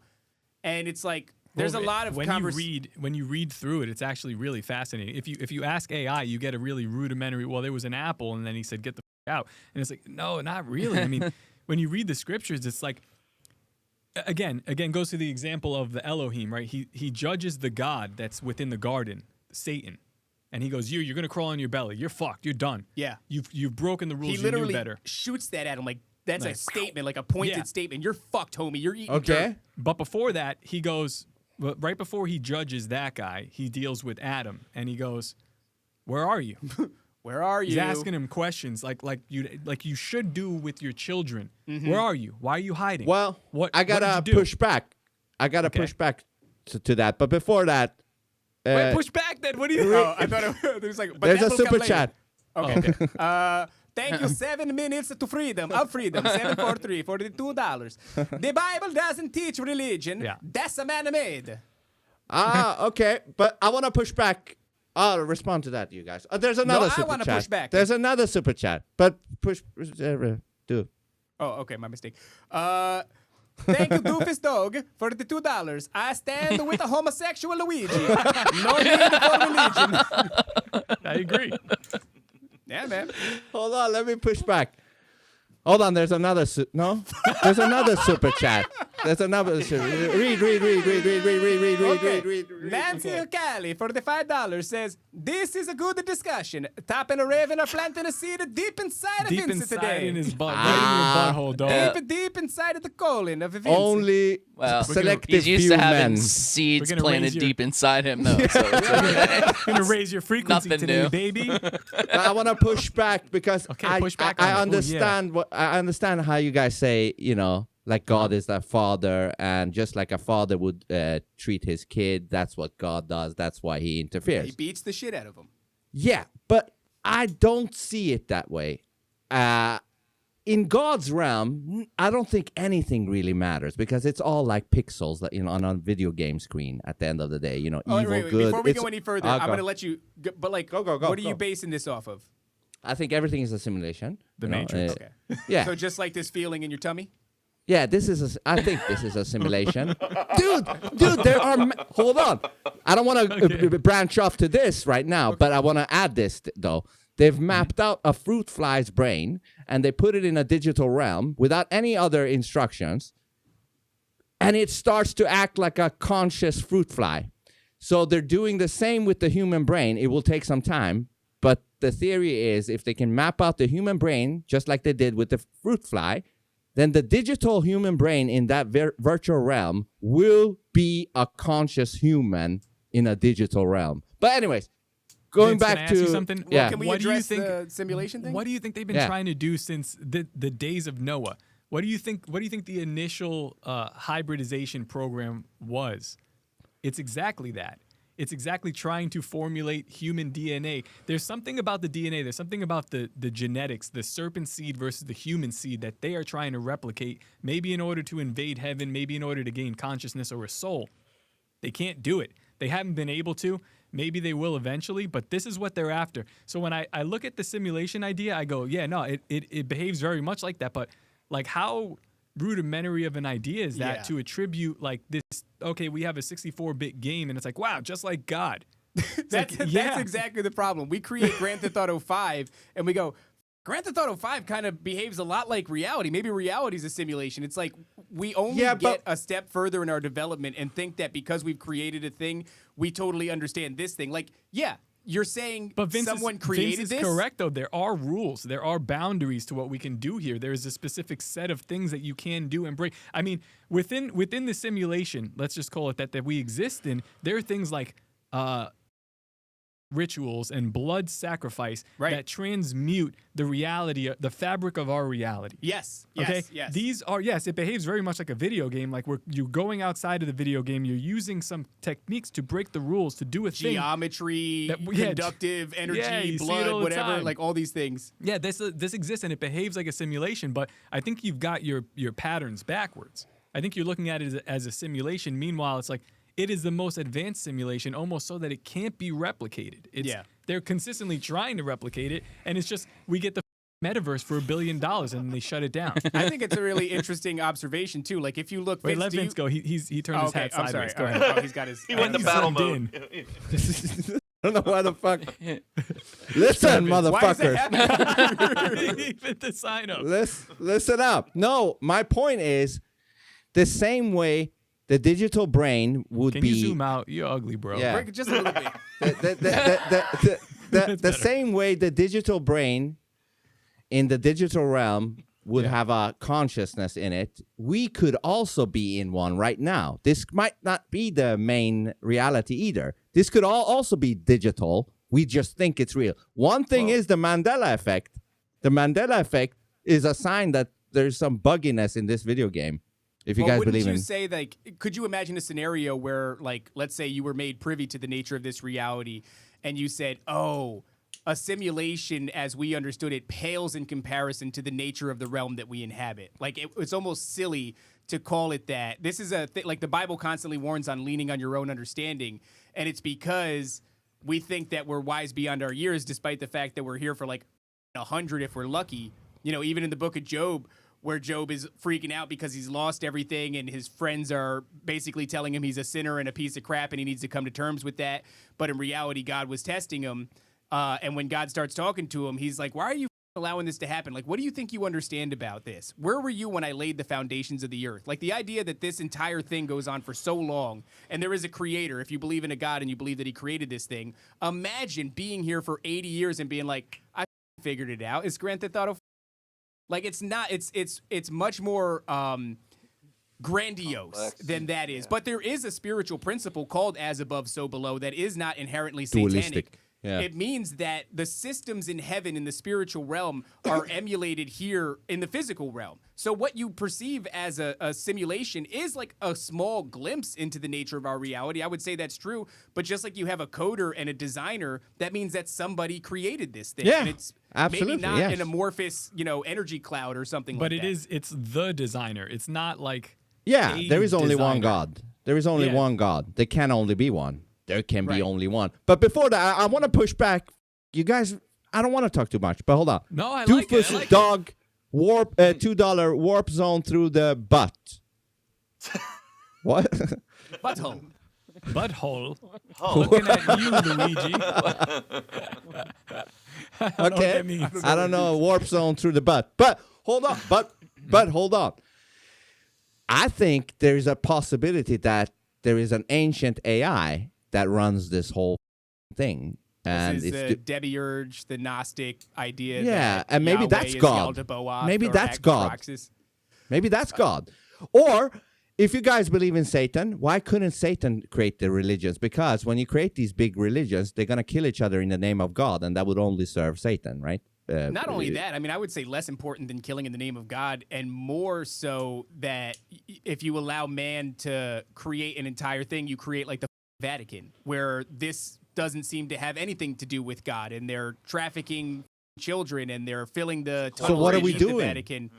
So what are we what is- doing? I don't know. I'm not making the Vatican. Well, Okay, okay. Come on, don't lie. I got Go one on more that thing. point. I got one more thing. Wait, when's like the example The that gay that stuff. saying- I'll go. Yeah. Go. Yeah, no, the example that you're saying. I want is to talk that about the gay stuff. they're all replications of what already exists. There's really nothing new created. God created it and it was good. Everything else has just been a perversion. So I mean, we're gonna go into gay stuff. But That's there exactly has- what it's just a There has perversion. there has to be bad shit, because it's sort of like when you go and train, weightlifting. There needs to be weight or something pushing back. There needs to be evil in this realm for some reason. But hold on, let's go to the shit. Unless you. Well, I mean, I was just gonna say I don't know that it needs to be the idea. Like I've talked to somebody before, and he was a bit of a Gnostic, and he asked me, he thought he got me in this gotcha moment, and he goes like, "What is Satan?" And he thought that I was gonna say like a dude with a tail and horns, and I said, you can make an argument that it's a necessary force that's here to aid in the development of human beings, because without that, then we would remain infantile forever. I'm not too sure that we need that, or that it was a necessary function. But it almost doesn't matter because it exists. So, I'm just highlighting it. It's a leap then to say like, well, we need Satan. We need the adversary. Maybe. I'm not too sure. Just like we need different opinions, to learn from each other. We can't be an echo chamber. We need the opposite stuff, It gets boring otherwise. But hold on. I just want to say the gay stuff when it comes to let's talk about religion. the gay stuff. What is it really? I mean, listen, before I butt say sex. this. Yeah, but before I Pretty say much this, sums it up. I just want to make a disclaimer, okay? Yes, it is natural for a dick to go into a pussy. That's how nature intends it. I just want to make that clear. But if somebody's, for example, a dude, he can't control that. To ask him to not be is to ask him to be fake, and that's not. That's one thing. But then talk about the religious people that do women in the ass. Are they also going into hell? Or is it only the man's ass that will take you to hell? And another thing, and Jesus Christ. if the reason is like, listen, the dick should not be in the ass because it's not natural, then the dick should not be in the mouth too. So how many religious people get blowjobs? Because if they do, that's also not natural. At least 10. I don't have a number. So okay. I guess we're gonna get into the nuances of Let's fellatio unpack versus that. sodomy. thing, right? So there is a. Let's unpack. You that. would know, Raven. You would know. Keister. So On on the the gay thing, that's let's say what is it that is driving like homosexuality or really anything, like if you wanted to label it a sin, which I think is fair, any sin at all, like let's say greed or rage or any of these things, there's a compulsion, right? And by virtue of there being a compulsion, we must listen to that compulsion, right? Yeah. No. Yeah. That's silly. Why the would if I have a compulsion to hurt somebody, let's say, No, but- because they filled me with rage, and I think about it a lot. I Putting think your about- dick in some man's ass is not the same as killing somebody, No, and I'm not saying it's the same as killing. So obviously, there are magnitudes to thing, right? And it's not like putting your dick in a dude's ass is the same as exterminating an entire nationality of people or something. There are certainly magnitudes of sin, but they all derive from some sort of a compulsion, right? And that compulsion exists, and therefore we must listen to it, right? I mean, if I was, I would want to a dude, I would listen to my, if that's what you're saying, I would listen to my How did you- compulsion. So are to- you saying that therefore their weakness is showing, basically? Like they No, just it's give not that into their it? weakness is showing. It's like there are We're being petitioned constantly throughout the day to do any X number or, of things. X or Y or Right. Z. It's yeah, like, somebody I don't know. cuts you off in traffic, and how often do you have the compulsion to beat their head in? I just It's saw like, Mason See, walk but by. I that's- could have told her, but gave that's her a- the middle finger. I didn't do That's it. a different thing. I don't think people are gonna automatically go to hell just because they lick a pussy. No, like or so. an Let's ass. say the thing that's gonna you up is there was an event that transmuted reality, and a way was made for us to be redeemed and to have salvation. That is the thing that determines whether or not you go to hell. If you accept Jesus Christ as your Lord and Savior, all you need to do is believe and confess, and you're good. These other things are like You know, that's the way that's not to hell. You're told, Jesus Christ tells you to go forth and sin no more. But I'm not a believer in the idea that you can lose your salvation necessarily, unless you stop believing. So let me ask you a question though, because this is one that I always had trouble with, because I'm pretty sure both you guys know that I didn't always believe in God. I believe in God now. I'm here or there on religion. I do what I think is right, and I think I'm a pretty damn good person, and that's what I'm going to stick with. But you're talking about this. I had this debate with my mom so many times because she's fully Christian. The only way to heaven is to believe that Jesus died for your sins, and that's the only way to heaven, right? Yeah. So say you grew up on an island that your family got shipwrecked there. And I know this is an extreme circumstance, I'm just saying. And you grew up there and no one ever taught you about Jesus. You've never heard about Jesus in your entire life. So there's no way possible for you to accept him as your savior. Do those people go to hell? No, I don't think so. I don't think they go to hell. I think that, we have a father in heaven, and a father doesn't abandon his children just because they were never given an opportunity. But I do think that you're discounting the existence of a supernatural realm, of a spiritual realm. And I think that there would be efforts. There would be, throughout the Bible, people have encounters with angels and all sorts of spirits. I don't think that, in my mind, I'm not excluding the idea. I don't live in a purely materialistic realm, despite what the materialistic paradigm of 2026 wants to teach me. I do believe that spiritual intervention is a real thing. God's not going to abandon one of his children who are on an island who just never heard of him. I think likely, and there's no way to prove this, right? So what I'm going to say, if you are a materialist, you're going to roll your eyes. No, or I mean, if if we're going to make up like situations like that, I would say that people on an island would be definitely more in tune with the spiritual realm than people who are like just getting blapped up. Oh, with I blue agree. light all I day. just mean the specific thing of having to say, I accept Jesus Christ. I don't think they'd go to hell. The thing that changed me was I grew up going to Catholic church, and one time a priest said he believes that there's a hell, but he doesn't believe that there's anybody there because his God is a forgiving God, and you'd have to do something so extreme in God's eyes for him to actually send you to hell. And that just made me think differently. But I'm just saying so many people are so caught on that you have to accept Jesus Christ. But if you've never heard those words, you can't. So I still think it's possible because, like you said, you'd be more spiritual and more connected in a lot of these situations. But that's my point is a lot of people say that you have to do that one thing, but I think that God is more forgiving than that, personally. Oh, let's read. Can I read this super Yeah. chat? So, Kingdom in Context. Kingdom in Context is somebody that is more qualified to talk about this stuff. But this alone, I have not. I have found that You sound like God, Tedros from WHO. God made man upright, but they have sought out many schemes. Ecclesiastes 7:29. The argument of I was born broken this way is Platonic Gnostic determinism. So I guess that's his view on it. But I would also ask you, like, is there a way for us to really differentiate between the homosexual people who have suffered traumas as a child? Yeah. So we know that is one way. I mean, Milo Yiannopoulos got canceled for bringing this up on Rogan, but that's how he got there. We used And to a lot have of studies back in the day that said upward to 70% of male homosexuals had experienced sexual childhood trauma. Those that don't exist anymore because whatever, they don't want to talk about those studies anymore, but that was once just an accepted part of reality. So we have that phenomenon going on, which I think that explains, I don't know, I'll just put a number, 75% of this stuff.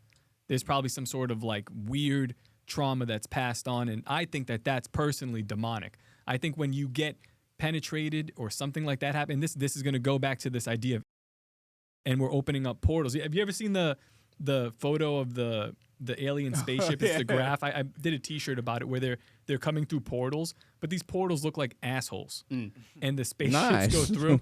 Yeah, they like pucker through and they go through. And I think that is the same phenomenon that is happening with your butthole. We know Aleister Crowley was dealing with this phenomenon specifically. Yeah. Yes, He's sex doing magic is a prolific thing within these occult black magic practitioner circles. But And there's also many ways to transmute reality. Like Sure. you can do something to a kid. You can do some MK Ultra shit with frequency. You can torture somebody till their brain fractures. You can torture somebody with, and that's also like a dominance sort of thing that will break somebody's mind. And I think that if we're talking about the homosexual phenomenon, that is definitely happening with young kids, even with young adults. That happens to them. They change, but they're being passed on. Something's being passed on to them in a very meaningful way, and we don't have any spiritual context in which to look at what's happening to them. So now they have this passenger, and like we were just arguing before, I got this inclination to put this thing in my butt. Where does that come from? Where's that inclination? I don't have come that from, inclination. Right? So something's whispering in my ear, and it's just a complete phenomenon. We don't know why. He's born this way. Lady Gaga. Bullshit, dog. Something happened. And then also, how about let's skip that. Let's skip that phenomenon. Okay? So that, let's say that covers 70% of the people out there. We have an entire, we have $1 trillion machine that is funded and aimed at children, adults, old people, basically telling them to be everything is gay. How much of that is being passed on to them? So now we're going to go, okay, we have this wide blanket sweeping movement along with the physical movement of doing this to people. But then we're going to go, maybe some people are born like that.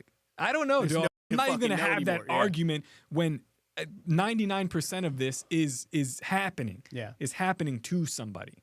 Go ahead. I agree on the forcing the kids this shit when they're like 5, 6, when they're trying to make them. Anything that is done by force is wrong. But I'm not sure that, all people have been molested. I'm not sure on that. Because what if there are gay people that are just born without molestation? Like, do you know Lofter, how many, can you say for us girls? How many girls did you know in junior high school? Pause 1 second. If we have any people in the chat, can you confirm or deny? Hold on, I zoomed in. Can you confirm or deny? Were you molested or not? We actually have a person in the show who we with super heavy. She's awesome. Her name is Cheney. She brought up something earlier, and she said, "What about chemicals?" And it's like now we're also looking at estrogen and a bunch of other chemicals, microplastics, and all of these different things. There's no way to know. What about generational iniquity? I mean, David had a bunch of this shit, and that generational iniquity leads to demonic presence in his life, and he's kind of too. But we've been exposed to chemicals as well, and I'm straight. I'm straight. You're straight. You dress like the village people. This is not the best. Somebody else make this argument. No, but in fairness, the a lot of shit in utero can affect babies, and there would be no way to know until they were out that it was affected. And different chemicals affect different people in different ways. That's why some people have weird peanut allergies, and they have this, and others don't. So it's hard to say. It's hard to Cheney is or whatever. Not molested. So or whatever. Right there, you lobster. Mm-hmm. What do you say, lobster? What? But he just said a bunch of other stuff about chemicals in utero. Right. Yeah, but we also got the chemicals. We're not. He also just said that not everything. If I give one person something, it's going to have a different effect on them than it will maybe another person. Okay, right? Okay. I was also going to say, just the propaganda alone. Most of the girls in junior high school who were doing shit with each other because of Katy Perry's song.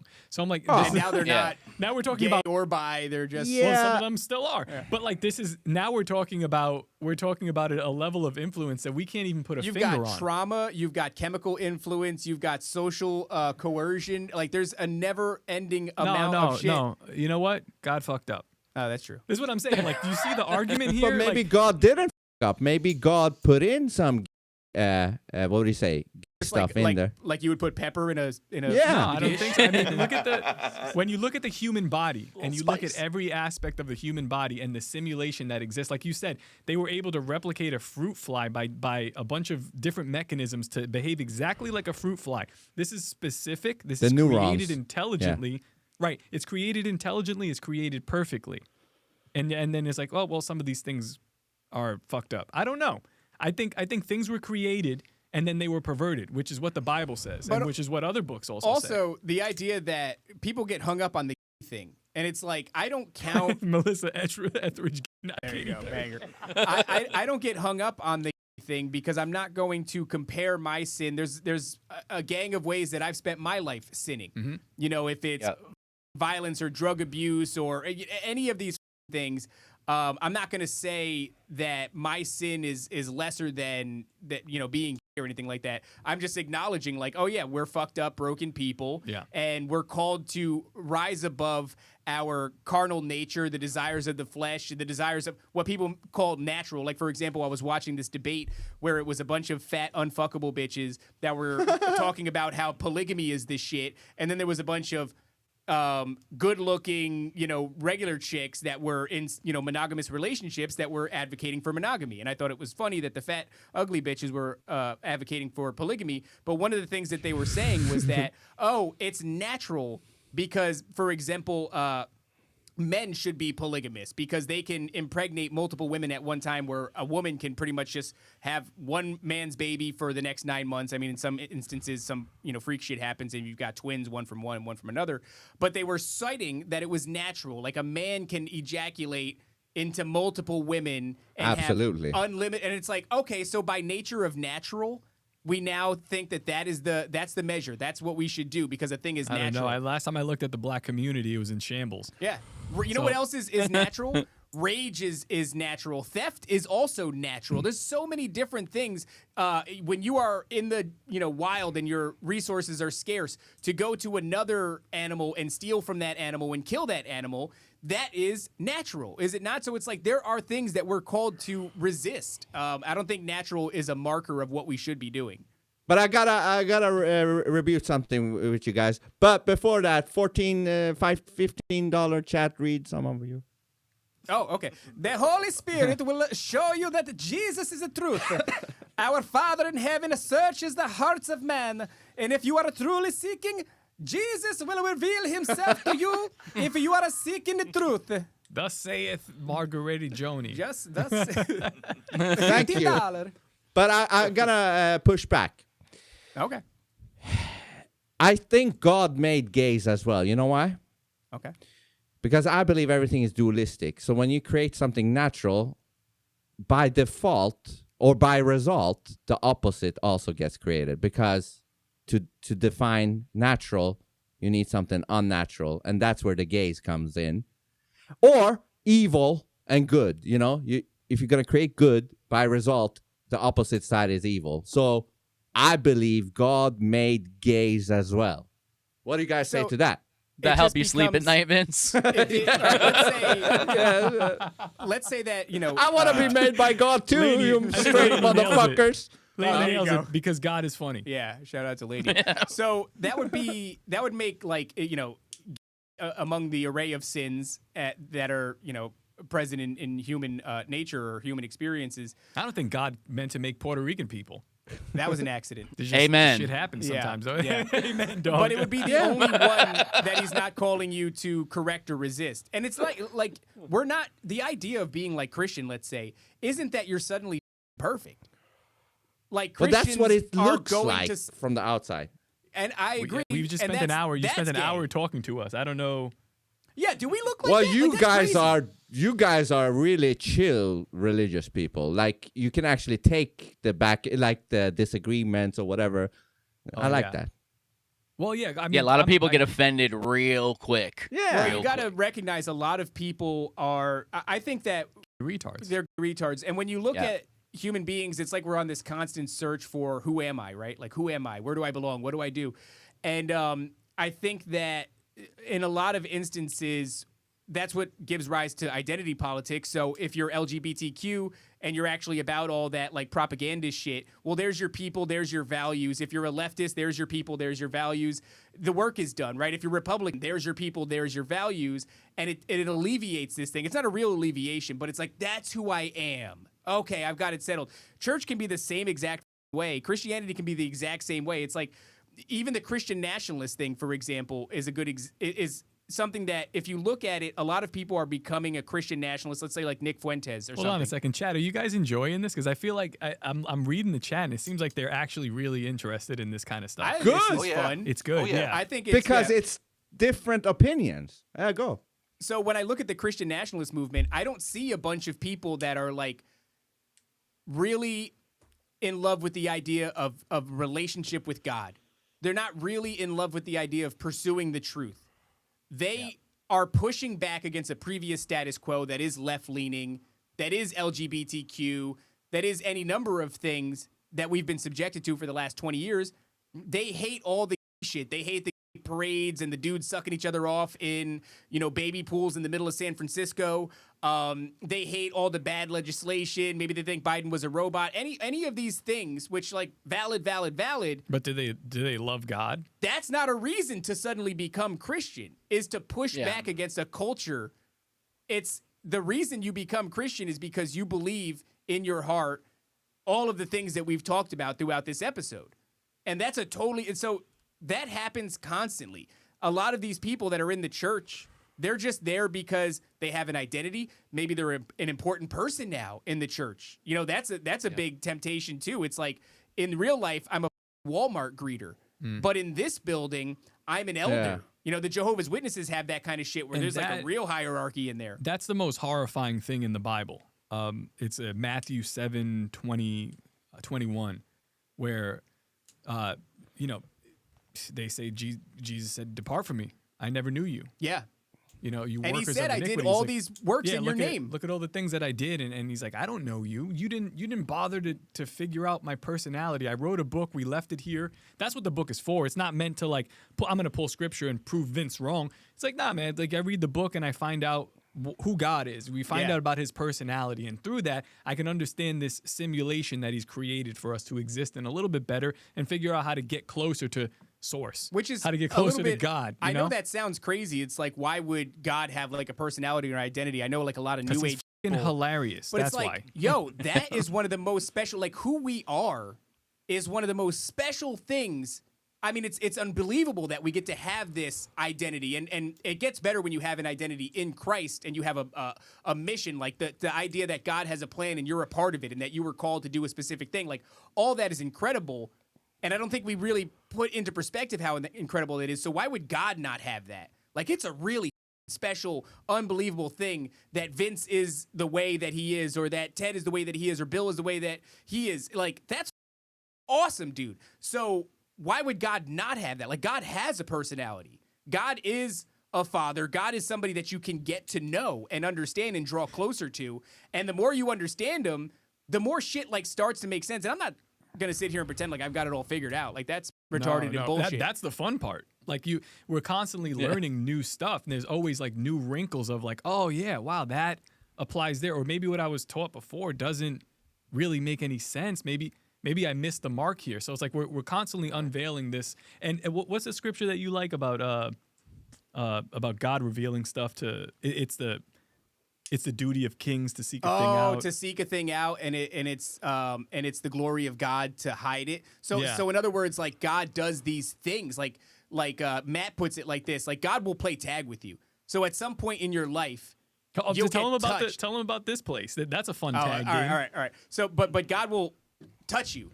And you'll have this moment where you're not like how the gay people not the touch gay you, thing, Vince. not that, all right? But Well, like, then he'll God touch you. sucks. I wanted God to touch me that way, but continue. No, he's not gonna do it. He's gonna go, ew, nasty. Yeah. Nasty. God, you're such a wimp. Nasty. Go. But Yeah. after that, there is this like chase that begins where like God doesn't just reveal himself to you all at once and you understand everything. That's like alien shit. Like, yeah, here I am. Yeah, here Here's I all am. I the just secrets buddy fucked you, and of you got the to world. ascend, dog. Like, no, there is a game of tag where like God wants you to pursue him. He wants you to pursue a relationship with him. That becomes glaringly obvious. That's so the more gay, that I though. do this. Whenever I not hear the that. gay kind. See, this is what's going on. God doesn't. I just dress want like a you. relationship. Hey, I'll say Well, it I mean- again. When you're a hammer, everyth's a nail, bro. That's exactly Everything's it. gay. That's exactly it. So here's an interesting one. We do this live series. Isn't that a thing? Do you have kids, Vince? No. I don't want to bring in kids to this world. I get that. I get that too. But one of the greatest things about having kids, for me at least, is like as my son, he's 6 now. As he gets older, I see his personality developing more. And Yeah. every day that like you could see his brain working, and I'm like, I want to get to know you, and I want you to know who I am. Yeah. But I can't sit him down and be like, let me tell you about the last 30-something years of my life and exactly everything that I've done. Yeah. I've got Yeah, to that would show suck. him. Yeah. It's boring. It just wouldn't work. It wouldn't work. Yeah. I gotta keep showing him little by little. He'll ask me a question, I'll go, well, this is what I did. Or like, look at this shit over here. I built that. Yeah, do you like that thing? Let me show you how to do it. You know, as he's asking, and that's the relationship. That's why it's like God the Father. It's a continual thing. So if I have that relationship with my kid, maybe I'm doing right. But it's also gratifying. Like, you know you're doing it right when you have that bouncing Yeah. back off of your kid, because it's like as above, so below. It's sort of this thing. poetry moment. Yeah. And But go ahead, honestly, continue. yeah, fatherhood helped me understand a lot that that I didn't get before. But so anyway, we have this live event, Bohemian Grove, and last year we were in a town called Leesburg. It's not far from here, and we had a theater set up. Yeah. We're talking about butt sex. No, And, just Leesburg. oh, that's what they do there, yeah. And so we have this theater set up, and we also have this place across the street from the theater that's going to serve as our studio. And it was right above a coffee shop, which I thought was the coolest shit ever, right? You would have people come in, you could interview them, whatever, you fly them in. Although we're not fans of interviews anymore. We don't do that anymore. Why? But if, let's say it was a Go. comedian or something like that, we could say, hey, you can go and perform at the theater across the street. You can come and do our podcast. And then right downstairs is a coffee shop. We could have them bring coffee up. There's restaurants. It's a great time. It all falls to shit. They basically cancel us. They write articles about us, call us racist and homophobic, way. and all of this is true, and that's fine. That was actually this event here. Yeah, Bohemian Grove What? 3.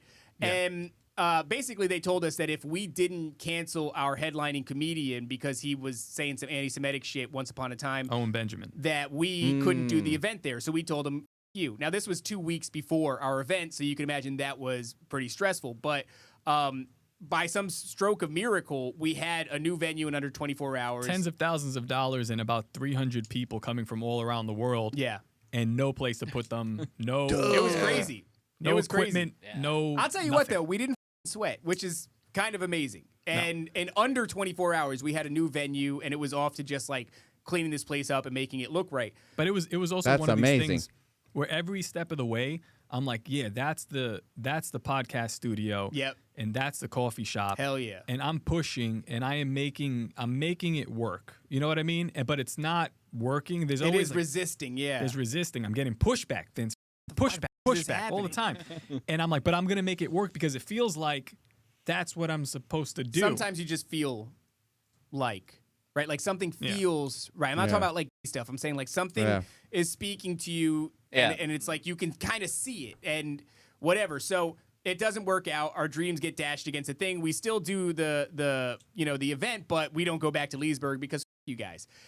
All of a sudden, what is it like? 6 months later, maybe not even. No, it wasn't even 6 months later. It was like 3 months or 4 months later. We set up a podcast studio at his place, and we were doing the show just fine. One day, he walks into a coffee shop, and he's wearing a Nephilim Death Squad shirt, and I was wearing this one. The owner goes, "What do you know about the Nephilim?" And they get into a conversation. Dude ends up having a Christian library in the back of his coffee shop. And he keeps hitting me up. He's like, dude, I don't know what it is. There's something here. You have to come here. I don't socialize. I don't like meeting people. I don't, So I'm like, I'm going to come to the coffee shop, dude. Like, I don't. And he's like, no, you don't understand. Like, something is here. This guy's really cool. I'm like, I don't care how cool the guy is. Eventually, I finally give in, and I come, and I meet the guy, and I go, yeah, he gets it. There's something going on. We do an episode with him. We hit it off. We become fast friends. And only about a week later, I go, yo, dude, you do a coffee shop. You know everybody that comes through that door. You spark up a conversation with him. He's just that type. Do you know anybody who's renting out like office space so that we can get this studio out of his house and into? And he goes, do it here. Yeah, we had some weird guests come into my house. I was like, nah. And I was like, dude, I don't want to do it here. I don't know what that means. Like, I told him no 3 times. Yeah. Because he was like, I was like, this simply won't work. Like, there's no space. And he was like, no, do it. And then finally I was like, all right. And this is a crazy thing because like we wanted to open up a podcast studio on top of a coffee shop, and we end up getting a space inside of a coffee shop in a Christian library. With an owner that is a part of what we do now. Yeah, now he's part of what we do, and he unpacks scripture for the audience on his own show. He's a huge asset to the development of this. And it's 3 days. I think it took 3 days to build this entire studio, get it up and running. And now the whole back of the thing, it's like up there is a coffee shop, and the whole back of house. Like we have another studio that's right outside to the, off the cameras that you guys can't see.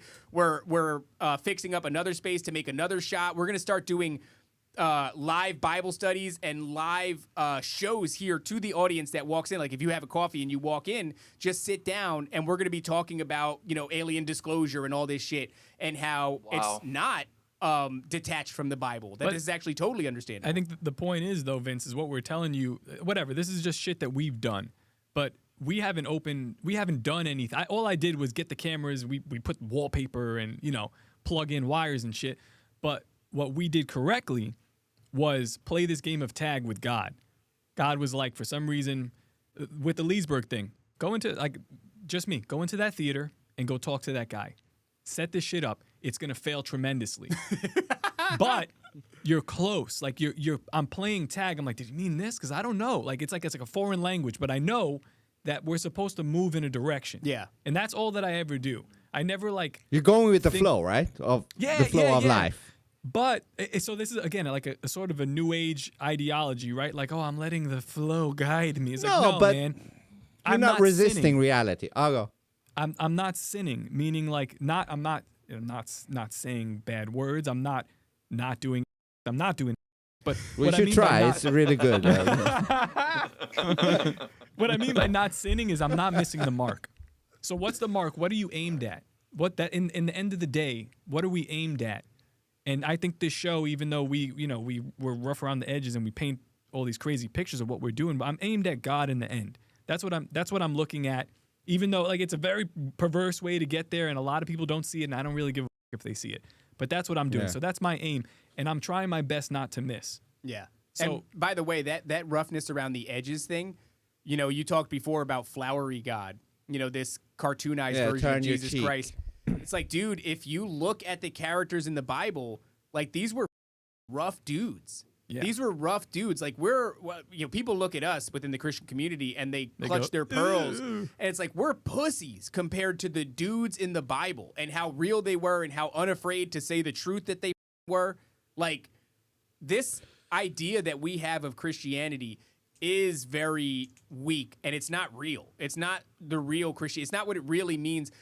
Think about it. If Jesus Christ is truly the way, the truth, and the life, if he is the truth, you might imagine him as the truth personified.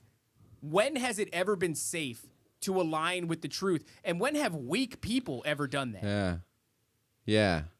Well, hold on. Can I just say, I just want to say regarding how you do your podcasts and setups and all that shit, the thought and the planning and all the things you guys do, you're really professional in that.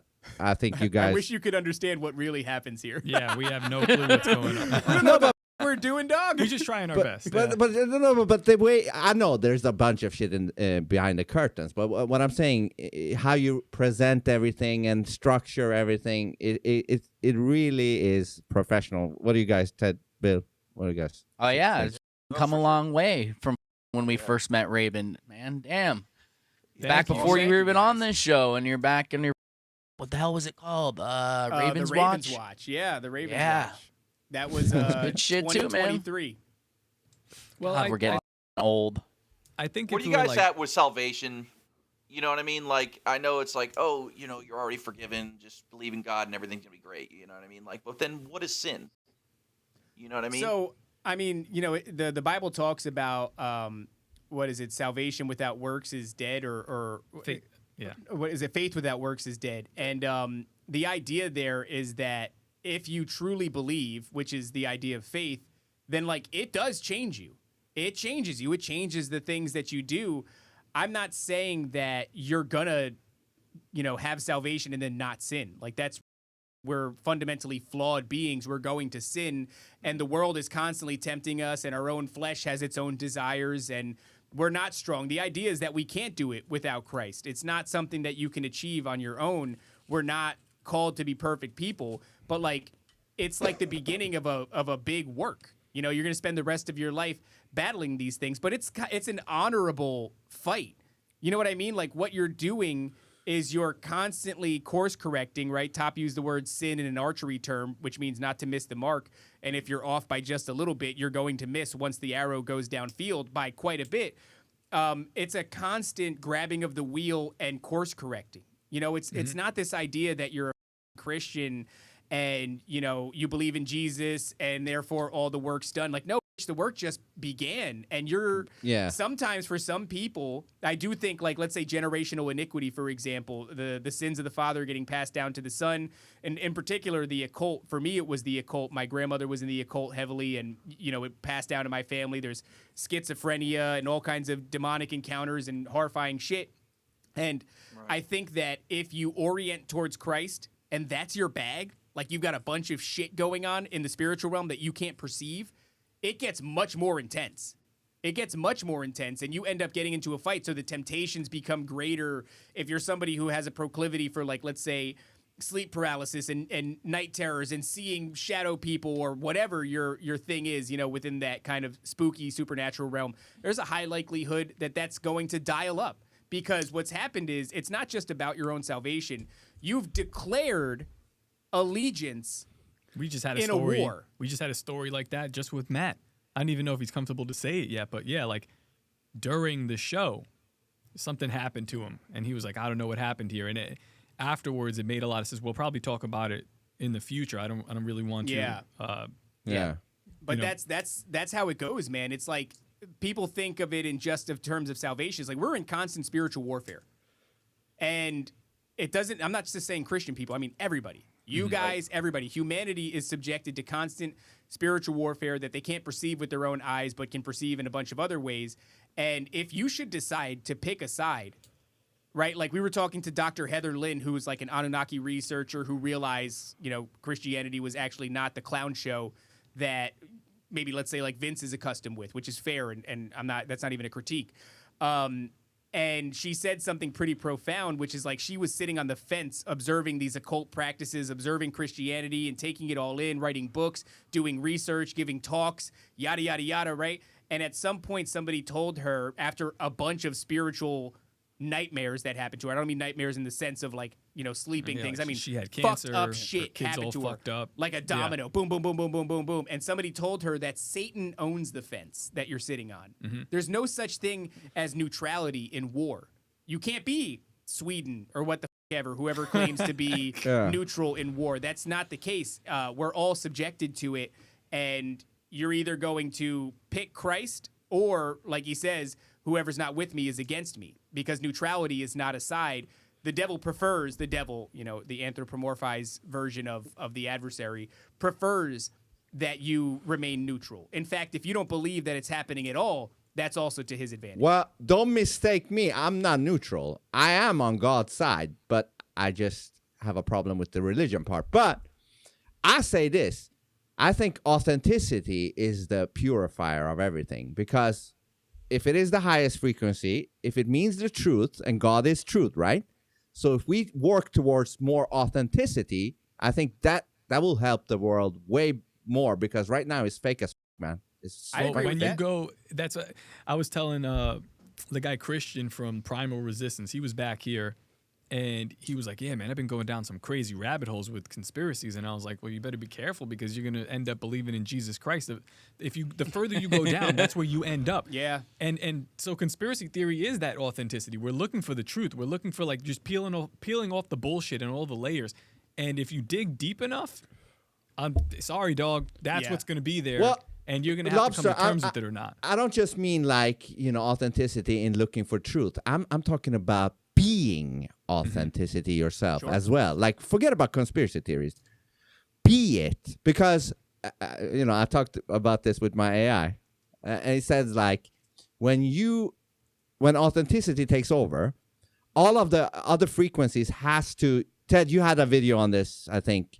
Where these things was the the metronomes. I forget what the thing's called, but if you put a bunch of metronomes on a table all at different times, they eventually fall into time. Yeah, that's an interesting phenomenon.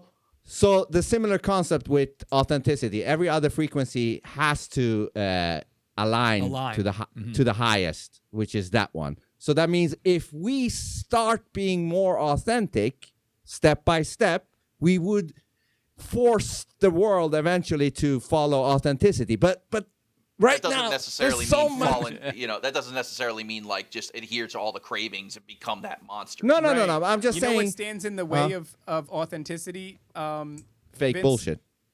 No, fear. Yeah. Fear is the There- thing that drives Yeah. you to assimilate, Yeah. right? That, Which I that was gonna drives you say to that. not make Yeah. waves, to not draw any attention to yourself or any of that. Yeah. And the Bible warns about fear and Do you not think giving that the into church it. is a lot like that? Yeah, fear is what makes you go, and I'll just take a shot.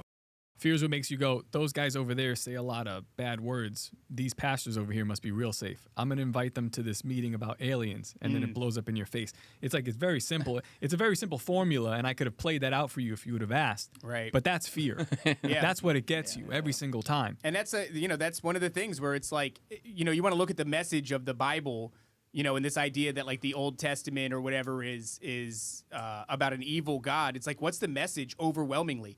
Do not be discouraged. Do not fear. Right? Like over and over and over again, the Bible is, and people say like the Bible's all about using fear to control the masses.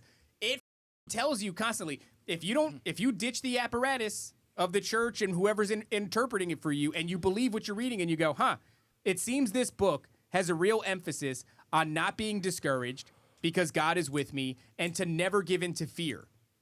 How in the, if you take what it says, it is not a control mechanism. But It's telling you not to be afraid. I have a pushback.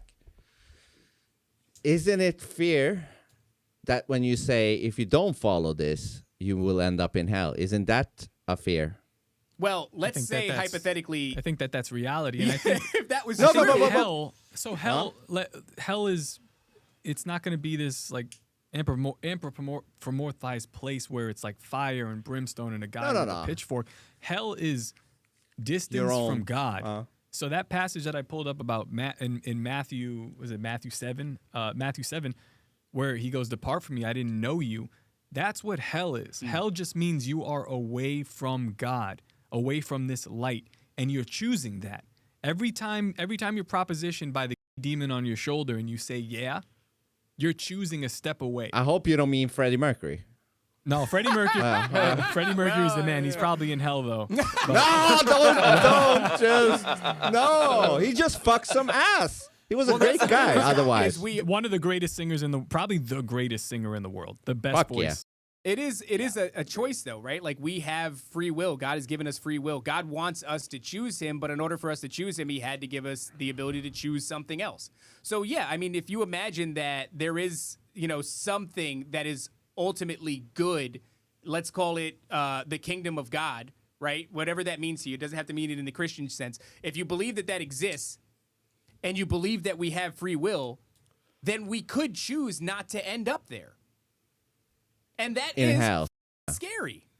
Yeah. Oh, you mean in heaven? Okay, yeah. Yeah, I mean, think about it. If that place exists, if you believe in God and you think that there is a place that you can go after you die where you are with God, whatever that is, if it's a giant cloud of light in the outer space for some of the more scientific people, whatever, doesn't matter. But if you do also believe that we have free will and you're not some determinist, well, then we would have the ability to choose to go there. And if we chose not to go there, if eternity was real and you could spend it anywhere and you chose not to be there, that sounds terrifying. So like, Well- I'm not saying that all fear is bad or anything like that. There are a priority of things to be afraid of. Be afraid of, let's say, treating your kids so badly that they don't want to know you when they're an adult. That's a good fear to have. That's a course correcting fear where you go, I'm not going to act in that way anymore. I'm going to act in love. Okay, cool. So that was a good idea. What's the worst place that they can put prisoners in jail? Oh yeah. Solitary. Yeah, I think that's what hell is in a way, because like you're cut off. So like I don't know if we all have this spark of God in us, right? We're divinely inspired, divinely created by God, and we have this soul where there's something in us, and we're around people. That's a whole keep 6 feet away kind of shit. It's just an idea that popped in my head. But when you separate a person and you put them in solitary confinement and they have no human contact, they are effectively away from God in a way, or at least the attempt to, and that person will go completely crazy. It's the worst thing you can do to anybody. So now just, extrapolate that to the spiritual level. When you're not in this physical body, where will you be? Are you going to be closer to that, or are you going to be further from that? That's your choice, and your choice is made by what you do and what you've chosen while you're Well, here. I guess my thing is this, that I just think like, let's say I do not kill, rape, steal, beat people up.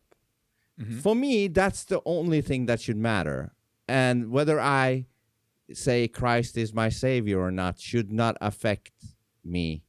Well, If I'm- the pushback that I would give to you on that, Vince, is that you have a limited understanding because we live in a physical realm. And if you imagine that there are dimensions that are beyond this one, filled with all sorts of things. Like, are you familiar with the idea of looshing? Yeah, when they in negative energy, Okay. these entities. So Yeah. there are entities that are siphoning energy off of you. Maybe Yeah, worship but- is a type of energy, and maybe no matter what we do as human beings, we're giving that off. For example, people of antiquity built all kinds of altars and idols to different things, right?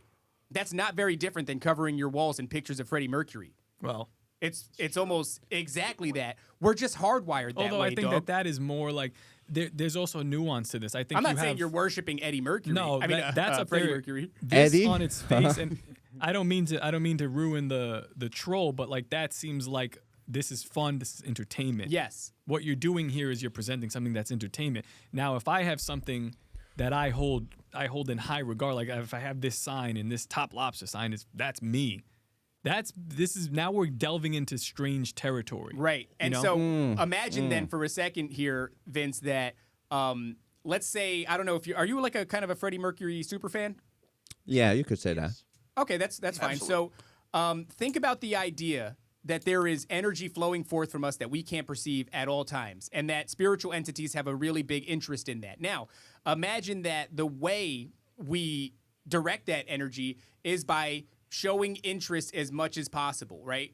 Or what we consent Orienting to. ourselves towards this thing. So if you're constantly, every time somebody gets in the car, you go putting on Freddie Mercury. I'm not saying there's anything wrong with this. I'm just saying like there is an energetic flow. You put it on every time. It's the last thing you see before you go to sleep and the first thing you see when you wake up. You watch documentaries on his life or you read his biography, all these different things. You are allocating so much energy and focus. Where focus goes, energy flows. You ever hear that example? Yeah. So you're allocating so much energy towards Freddie Mercury, and it's not because you're doing something inherently wrong. It's because human beings are hardwired that way. We all have our thing. So for you to say, I don't think that I have to worship Jesus Christ or accept him as my Lord and Savior is almost to kind of ignore that. I have a feeling if you could see the things that are feeding off of us at any given time, if you could see the spiritual realm, you would immediately realize, holy shit, I am interacting with so many things that are benefiting off of me, and I could redirect this towards someone who actually is offering you salvation. Not somebody that is requiring you to sacrifice. All these pagan gods require you to sacrifice to them. This one literally sacrificed for you. It's not off. It doesn't want burnt offerings. It doesn't want anything. It just wants your faith. That's it. And if it's true, if the story's true and all this happened that way, then it's a pretty damn good reason to give Jesus your faith. What do I want as a father from my kid? I don't want. What the could he give me? You know, he's 6. What are you gonna give me? Your shoes that I bought you? What are you gonna give me? No, but Fucking sometimes, Lobster, sometimes, the kid can actually teach the father. Let's say a father is kind of like not too authentic or whatever, and his kid is, and the father can learn from the kid to be more authentic or creative or whatever. I think kids can actually teach the father sometimes in some situations if the father has forgotten how to be authentic or. I mean, children are pretty authentic in itself. Yeah, I mean, so I wouldn't exclude the possibility. innocence. I don't think that the children are going to teach you something, more so remind you. Right. Yeah, of something that yeah. But hey, listen, maybe it's but I obviously we're viewing God as this being that is all understanding. So besides that, like I'm just saying, like what do I want from my kid? I don't want. There's nothing you can give me. You can give me like money. What are you gonna? Nothing. There's nothing you can give me. It's love, dude. Yeah. What I want from you is like when I come home, I'm gonna be like, what'd you do? You were in the pool. How was the swimming? Tell me about it. Yeah. What did you? That's really cool. Cool. And that's all that. That's really all that it is. Just a relationship. And in turn, Respect. Yeah, respect. You know what God used to do with Adam? I don't just want respect, but like you're gonna give respect. Their so that's thing, when Adam was in the But garden. then you have to also be respectable. I'll go. That's true too. That's a job if of you're a an parent. asshole father, I can't force my respect to you. Right, but know? you don't know him. That's That's right. the problem. Is like to Oh, I determine know whether or my not he's an father if he's an asshole. asshole. I know. No, not I your can father, see. but I'm yeah, saying yeah, like God in this example. In order to determine, which is fine, if you want to set out to determine whether or not he's an asshole, you have to try to actually get to know him. In the Bible, in the Garden of Eden, what God was doing. Well, how many times did you look at your dad and you'd be like, this guy's a and then dick. when you get And older, then, you yeah, realize. you're like, that's why he killed all those Nephilim. Yeah. Yeah. But that's what God was doing with Adam in the garden before the whole, the falling away and all this shit. He was walking with him in the cool of the day. They were walking and talking. So Adam has, dominion in the garden. He's doing all these different things. And in the cool of the day, God would get together with him and walk with him and talk with him. What'd you learn today? Yeah. That's like your father That's being it. like, yo, sun's getting down. You want to go play catch? Yeah. Yeah. It's. Go ahead. That is if this whole story is true. Like big I if. wish I could believe the way you guys believe, but there was something I wanted to say. By the way, Vince, I was not raised in the church. I was not always like this. I was a conspiracy theorist since 16 years old, dude. I didn't come to Christ. I literally shelved Christianity, thought very much the same way you did, and I didn't come to Christ till I was like, I don't know, I guess you could say 32. I started taking baby steps towards them, and now I'm 36 and I'm still on this. Like, I'm not a dude who's got it all figured out, and I'm not a dude who's been a Christian my entire life. This is something that when I got to where I'm at now, I look back and I'm like, I thought a lot of dumb shit. Like it's but also the issues that you have and the questions that you have are fair. It's just what I've come to understand is the representation of Christ that we're familiar with is inaccurate, and the representation of what it means to be a Christian is inaccurate. It's a clown show in many ways, and it's not God. Yeah, I understand and it why. deserves attacking. I understand They why don't you even want to talk about the Nephilim. They don't want to talk about any of that. You know what I mean? Like it's almost like they don't want to engage in the spiritual aspect of this. Yeah. You know, They like, want to oh, pretend it's the Earth's taboo. not flat when the Bible clearly states it. So I mean, there's that part. There's a lot of shit that Water is- curves. So Vince asking us questions here. Yeah, I'm just like, these are fair And questions. Vince, if we were like, if you felt that we were being combative or harsh, I'm sorry. No, I get passionate about. I I'm get excited. passionate about it, yeah. No, this you was guys are too amazing. soft still. You can come harder. You can. Shut up, Vince. You can come harder at me. Come harder. Well, no, I don't have. Hey, don't tell me Laney, where if to you're come. watching this, Don't tell me how to come. I do. But hold on, I- Raven, before you go, I remembered what I wanted to ask. You mentioned Loosh, right? Yeah. If these things are true, that these entities suck our negative energy, if that is true, that also means if we switch our energy to positive energy or authentic energy, then they don't have anything to loosh, right? well, where is the energy directed at? This become really Because evident. worship is an energy too, and I don't Yeah. think we understand worship. And it's like you see so many of these, not just Old Testament stories, but even like if you look at the Catholic Church or like other places like that, these entities don't care whether you're loosh, good, bad, whatever. As long as they your eat it all. attention- They eat it all. As long as it doesn't matter oh yeah, they'll what it's take going love, to. they'll take lust, they'll take all kinds of look, things. for instance, you have the same entities that have rebranded themselves. I think we can go from like Azazel to who You was can he go compared as to? far back as ancient Sumerian, which is Baal Hadad. It's the same character as the Greek Zeus. It's the same guy. Same character. As Have you ever Azazel. thought by ball? Have you ever thought about by ball? I know Yeah, Ted but you hates could do this that with one. so many things that it's kind of like silly. So, But what if it again, is by ball? By ball, by ball. It's made Well, by then, ball. I tell you Ball what, it made wouldn't this. tell you to fear not like 365 times. That's for sure. Yeah. And it Well, also it would, has to wouldn't have say, truth do in not it. give your children unto the flames of Moloch. Well, maybe it would if Baal was trying to beat Moloch. He'd be like, don't to Moloch. But again, Moloch Street games. and Baal are competing entities, and they do want the worship. But I think for them, all that matters is that it doesn't go to God. Yeah. It's detracted from this one thing. So whether it be good, bad, whether it be sexual energy, whatever it is, it's like it's not going towards this direction. That's Oh, by all the that way, matters. check this out. So Galactic Core says a Christian just pointed to seem cool. Tame that ego, no cult. Well, it's like no matter which side. This is what the authentic thing, right? That you're talking about, Vince. Hold on. Can I address her? Yeah. Her, it's a you. guy. We think you're a faggot. You're a faggot, bro. Oh, shots fired. I don't know, like How rude. You want me to hold on? What's a good Christian response? You dog, like Yeah. that's it. You're not addressing us. You're not addressing the argument or what we're saying with veracity. You're being a little bit of an asshole. I'm sorry, I called you a woman. I thought. Well, I 'cause mean, you you're have long hair. presenting- And also you're like this big in the corner. It's It's a hard to tiny see. little picture. It's a tiny little picture. I and just saw also, a lot of long also hair. you're acting. Oh yeah, you're acting like a bitch. So yeah, man. I mean, I think that He's lot a of the good questions... dude. I think he's just coming from his own little. From a Gnostic standpoint, yeah, that's cool. Oh, okay. Yeah. Well, that's the thing is Where he's everybody, coming nobody from. realizes that they all have a religion. So if you think that, you're Gnostic or you're New Age and that's different than Christianity, like, no, dude, you're still giving your worship to something. You're still going through this is the nature of human beings is we're going to orient towards something. If you're a Star Wars fan, and you've got all the lore memorized and you watch all the movies and your wall is covered in Star Wars posters, you're doing the same thing. You're It's just not worshiping necessarily- something else. They're saying it's a superiority complex. Like, nah, like I'm literally... but also look at you, dog. Yeah, like, you do look like a girl. Kind of, yeah. Like what you're doing there is having you look like that and act like that. So maybe do something different. $2 super chat. Go ahead, Vince. Yes. No, go it's ahead, you, Vince. Lobster. Go. It's me. Vince, since Ah. Christ isn't for you, look into Bach Saga. Do you know what Bach What? Saga is? No, what's that?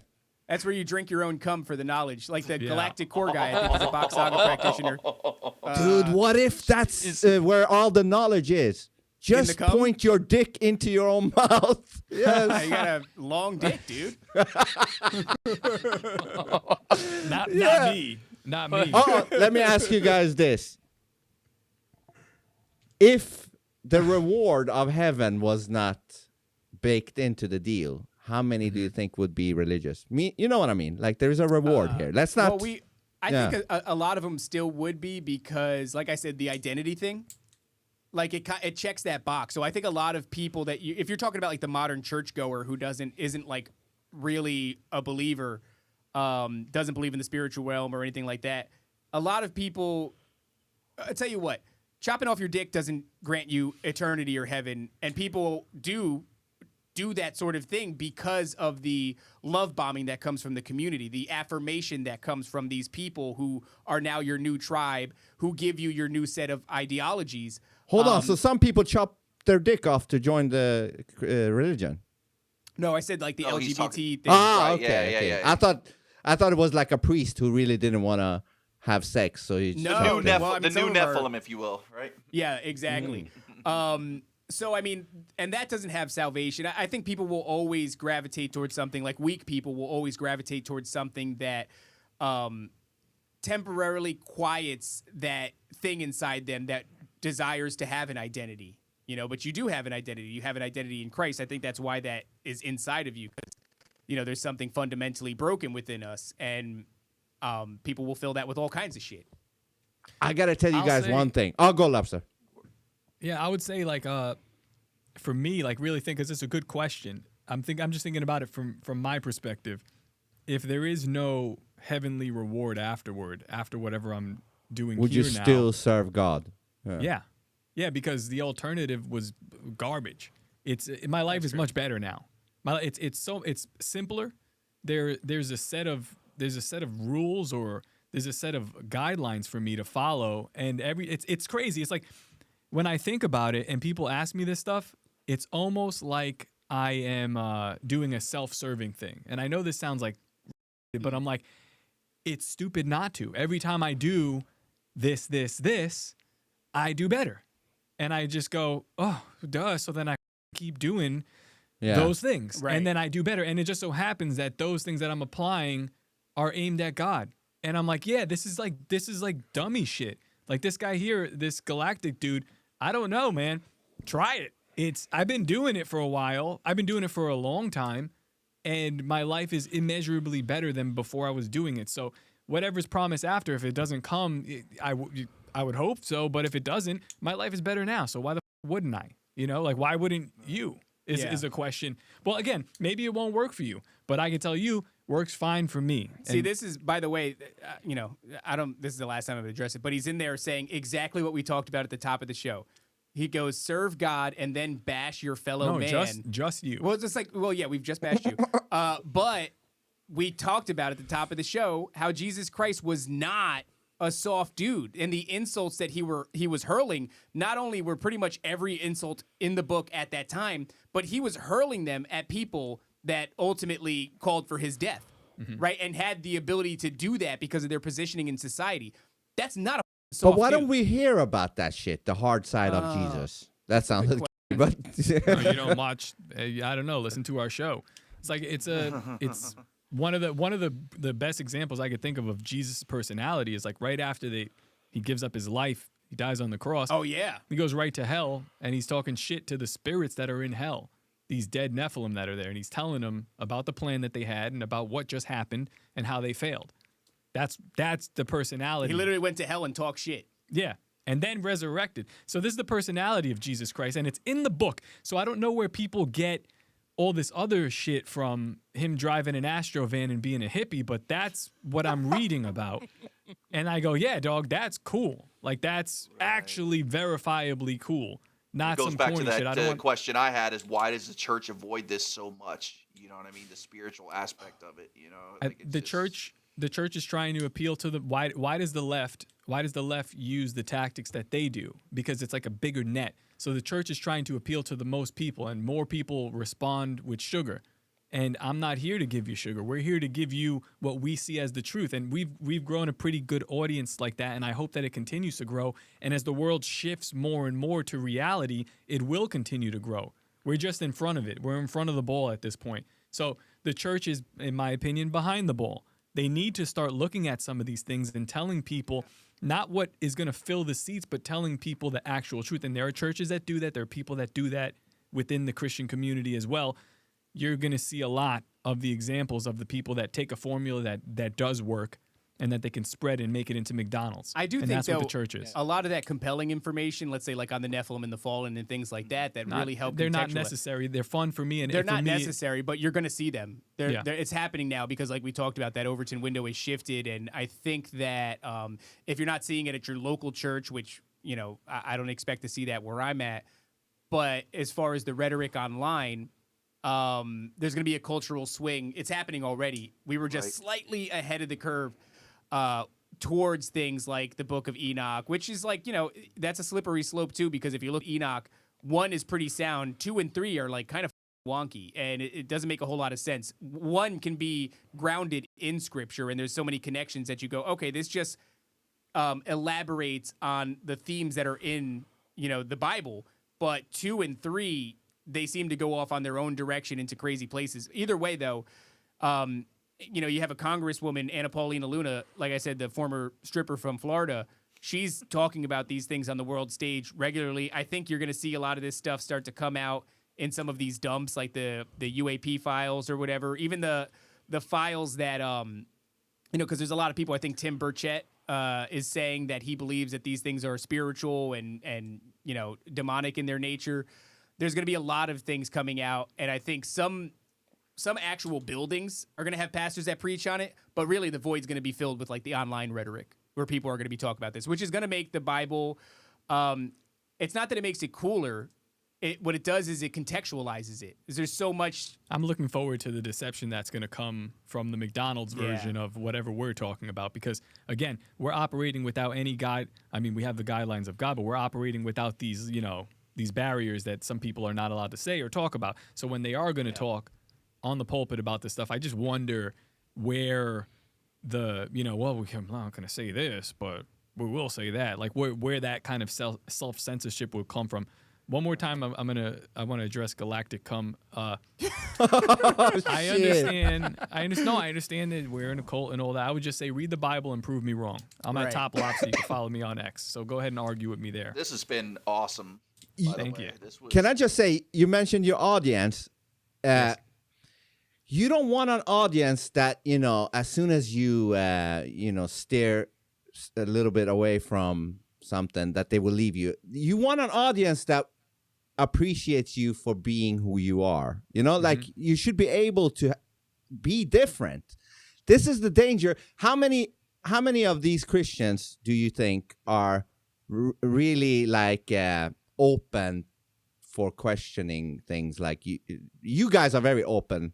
How many? Not many, but we've been lucky for like because of how we came into this thing. Like, I didn't come into this doing Nephilim Death Squad. I came into this doing graphic design, and then I was doing a very offensive comedy show, and I've retained that audience. And a lot of those people have seen they follow what I've been saying, and they followed my journey and my perspective, and like kind of what we were talking about before about when you become a Christian, or when you take on these ideas and start to live them. You're like, I don't want to be a fake person. I don't want to change. Yeah. There's going to be change. There's going to be... But it doesn't happen the way you think. And there's going to be things that die. You're going to have to be okay with that. But you don't have to die. Who you are doesn't die. I'm still the same person. There are things that I don't do anymore. Like, I don't... one of the stories that I tell all the time is, like, I stopped smoking weed before I would do a show. On the comedy show specifically. And I know you guys, if you smoke weed, boom, you're on it, you're fast. I could, I'll catch a joke, and then maybe things that I would have said even on this show, I wouldn't have been able to catch on. I would have been able to catch on better because I'm like doing this thing.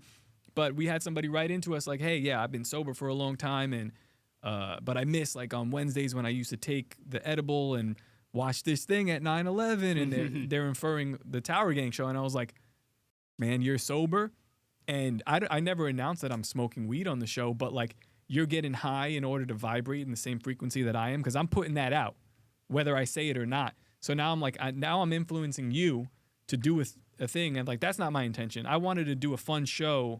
I wanted to make this funny, but now I'm like rubbing this on somebody, and for other people, I'm like, I'm not gonna do that anymore, because this was something that I was doing to lubricate. But I don't want to be responsible for the actions of somebody else. So it's like, if that's if that's what I'm putting off, I'm like, nah, I don't need it. I'm done. Lobster, are you responsible though? You can only control yourself. And also, let me ask. I'm not. Go. I'm not responsible. Like, you're ultimately responsible for yourself, but I'm not going to take any part in that. I'm not going to be the guy to like, if I realize like, oh shit, I'm making you stumble. Like the Bible says this as well. Like, eat the meat, eat the unclean thing. But if you're going to make the guy next to you stumble, then don't do it. Then be a better example. So I'm like, oh, no, I'm doing that. I'm actively making you stumble, and you keep falling for it. Okay, so let me ask. I'm stepping back. And whether you stop or not, that's not up to me, but I'm not answering for that. Let me ask you an important question. Mm-hmm. You guys are funny guys. But this question to you, Lobster, ever since you dropped that thing, have you become less funny, or are you equally funny, or more funny? Less funny. Okay, hold on before you go. If you're less funny, because I do think there's a lot of value in making people laugh.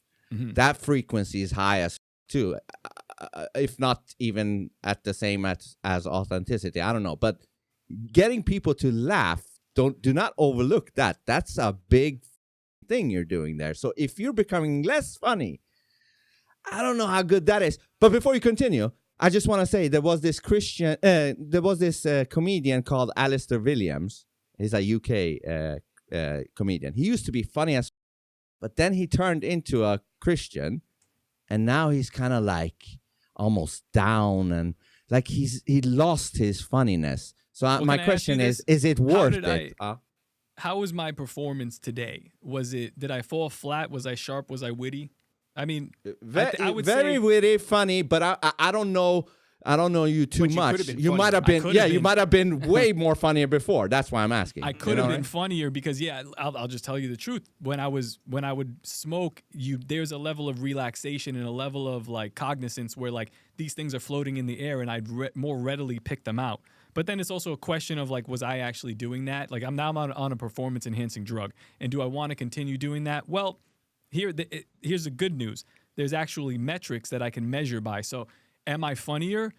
I personally don't think I'm funnier.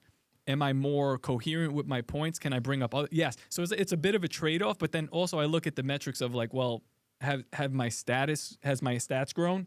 And by every single manner, it's like, yeah, they have. It's like, okay, all right, so I don't have to do this thing and alter my brain. I don't have to be top lobster, in order to have success in this realm and what I'm doing. I could be a better podcaster. I can make better points.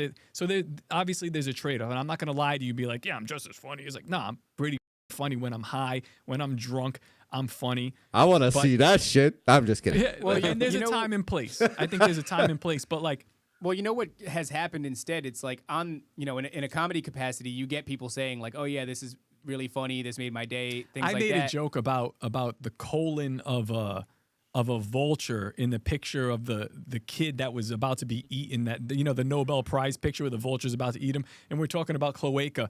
This is not something that would occur to my sober mind. Very funny. Yeah. Just a joke that I might not make. And you know what?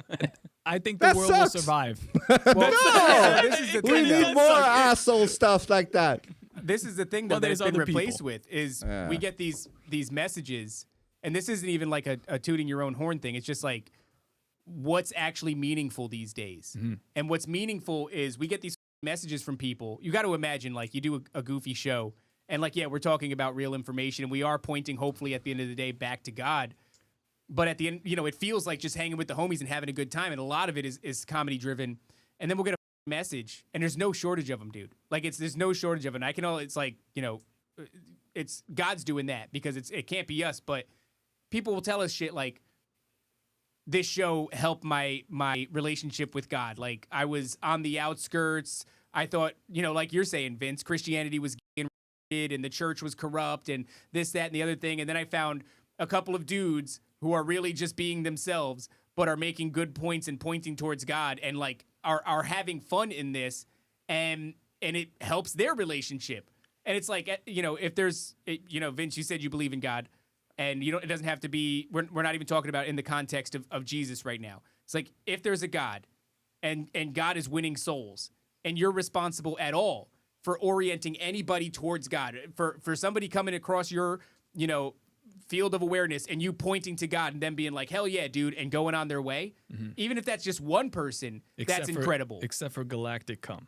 Well, he can go if he'd like, but he'll find somebody else. He's freaking out guy. there. Yeah, I know. Shouldn't have said those things. And you know what? He's It's like, not don't say that to my face, man. He's got like a little I'm turned not up being mustache Christ-like, and shit. but I don't. I'm just saying, dog. Well, no, he should go also. But my point is, it's like that's an immeasurable. You can't put a value on that. So yeah, if you tell me like, yo, that shit was funny and I had a good time, like hell yeah, dog, that's cool. And we do like at Bohemian Grove, it's mostly like a comedy show. It's mostly fun. So people come away from that and they go, wow, I had a good time. That was so funny. That was a lot of fun. And I'm like, cool, yeah, that's awesome. But when we get an email that's like, yo, I was stumbling for years and my relationship with God was rocky and I was honestly pulling away from, and then I found you guys and you guys have strengthened my relationship with God. I'm like, that's crazy. So yeah, you lose maybe a step or two in the comedy realm, but what it's replaced with is, I think, exponentially more meaningful. So do we need more laughs? Like, yeah, dude, we It's need more crazy laughs too. because It's people like, suck. But even though I've taken a step back from the comedy or like the hard comedy in general, this is still the show that we do. I mean, your show and there's like Hidden in Plain Sight guys. It's still some of the most unhinged, funny shit that you can do on the internet. So I'm like, okay, I'm just not like, I'm not crossing the line anymore. Like, right. Fine. I honestly didn't want to do that anymore anyway, but I was stuck in it. I felt like I was like, damn, like I'm doing a thing where I got to keep on doing it. And I was like, yeah, you know what? I don't have to anymore. That's great. yeah, I could just be more like who I want to be. And yet, Awesome. That's pretty awesome. Even though you get great feedback, like Raven, what you said with that guy, yet the majority of Christians would look at you guys as bad Christians still, right? Yeah.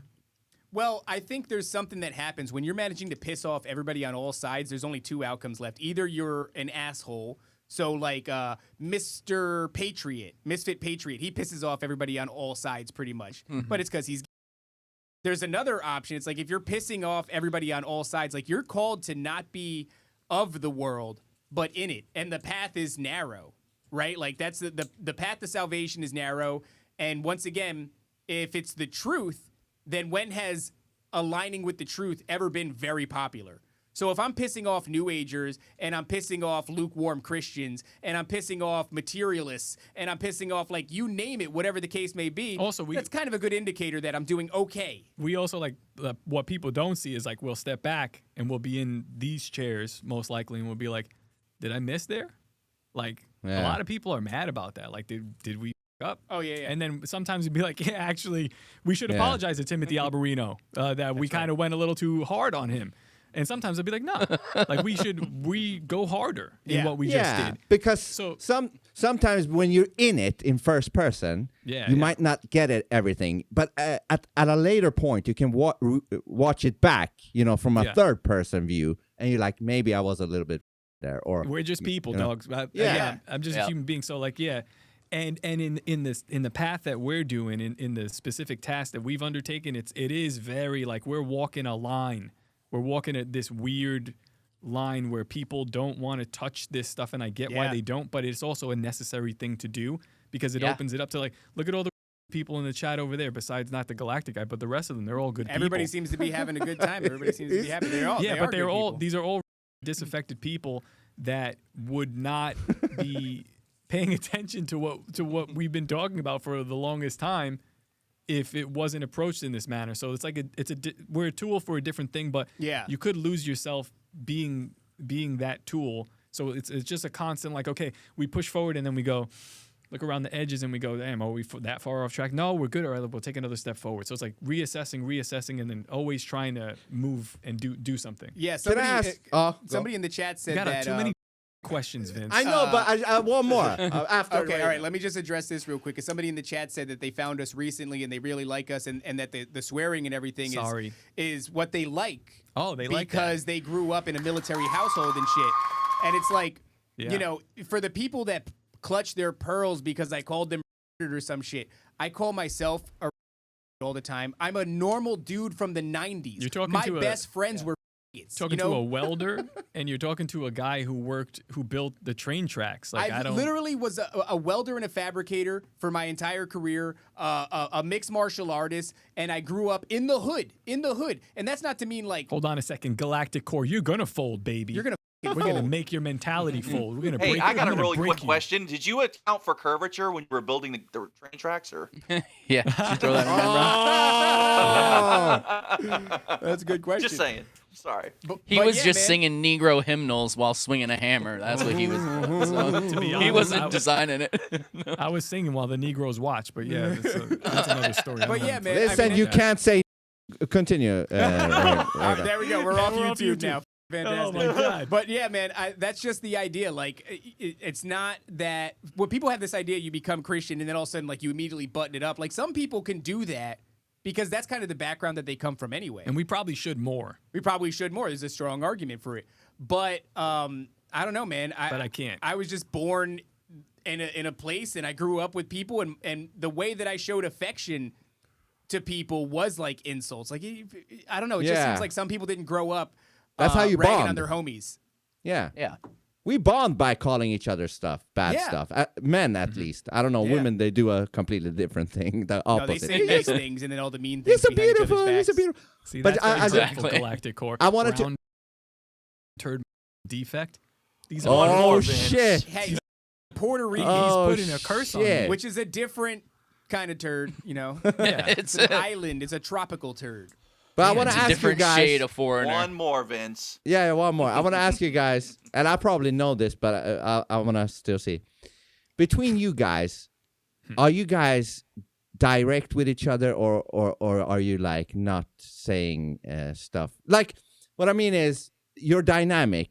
Do you can you speak to each other like very upfront and like, listen, Lobster, this was not good, or listen, Raven, you were not. Yeah, he calls me constantly. Yeah. I have to. Yeah, I do get direct with David, but I also don't like. There are like things where we know each other personally, so I'm like, I don't know. Like I have to talk to you like a person too. But if there's something, what was recently? Oh, I think we were talking about using funds for something. Right. Yeah. And you were yeah. like, not happening. I It's know. not gonna happen. But he was very. And There's I know never he like you're perceived not confused. I know he perceived it that way, but I was just like, okay, this is a thing that I'm going to be very direct. Like that, we can't do that with this. And now it's like, so there's like, there's personal aspects that I deal with David. There's business aspects, and then we're friends. So it's just like, yeah, there is like different dynamics, but oftentimes like our families will hang out together. We'll barbecue or whatever. If I it's think summer, I'm it's too cool. direct with him, and I feel bad a lot of the times. But You that's should like, feel bad. You're a piece of shit. That's like who I See? am. That why I'm asking is because we talk about this often, me, Ted, Bill, how important it is that we can have this direct communication with each other. You know what I mean? Like if something's bothering us, Unfiltered dialogue. yeah. If something's bothering us, we will address it, because if we don't, it's gonna linger there and grow, and you know what I mean? Like how important it is to have a direct dynamic. Go. Let me say something to you. Me? Yes. No, Vince. Oh yeah. Yeah. I That's think my you language. would actually make a really fantastic Christian. Like you're a dude that, and I don't really give people their flowers because I don't believe in saying nice things, and because I think it's oftentimes it's pointless. But you're very direct, and you're not afraid of your questions, and your questions don't come from a bad place. They come from genuine curiosity. You would make a great Christian, or what a Christian's supposed to be, because a Christian at the end of the day is supposed to love the truth. That's it. That's it. You're supposed to love the truth, and it's kind of like everything else. No matter falls where in it takes line. you. Yeah.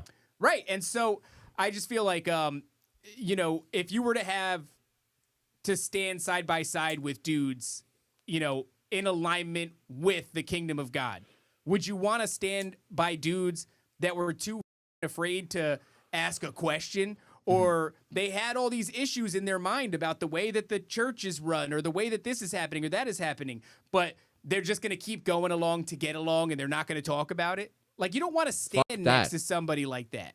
I don't trust people like that. So I think you'd make a pretty decent one. Yeah. That Well, stuff thank will you. I fester. appreciate it. I the only thing I'm looking for is joy, truth, authenticity. Take that how you will, and I'm against all this demonic shit. So yeah. Amen. So we He's a definitely warrior. appreciate you guys giving us more time than was even on the thing, Yeah, but I man. didn't get to Thank ask you. the most important question yet. Do you guys consider your show like more gayish or more retardedly gay? Retardedly. Yeah. Yeah, Okay. yeah. We don't ever really And do gay why shit is besides the way that? you dress. Well, I mean, today's muted. Today is very muted. Today's muted. It could have been. You know what I didn't Vince want to do? is sucking up all the I sun in didn't the wanna room compete with anyway. Vince. I didn't want to compete with Vince. I appreciate that. So, I mean, yeah, the whole thing is, and I think like somebody in the chat earlier said that we were full of ourselves. I think it was the lady that when I was pointing fair. Okay. It's a fair criticism. But that's just a joke. Yeah, one last John. one It's to a get joke. in. I know. And that's the thing too, is like if you miss everything that I'm saying, but then you see me pull a and that is your informer of the nature of things, and I don't know what to tell you. But it's usually a joke, but oftentimes we're like, why the f- are people watching this? And more people show up, and the show does better, and I can only thank God for that. And of course, the people that are tuning in. But like, it's not like we have the best information. So I'm getting out the. We don't have the best information. We're not doing deep dives or anything like that. We're mostly just these days having fun. Yeah. We turn the camera on and we have fun, and we look at the way the world is going, and we talk about it, and we have fun, and it just keeps growing and growing, and it is. And it's confusing. And even there are times where like we'll say dumb shit. And we're like, that was fun. So yeah, I mean, I think the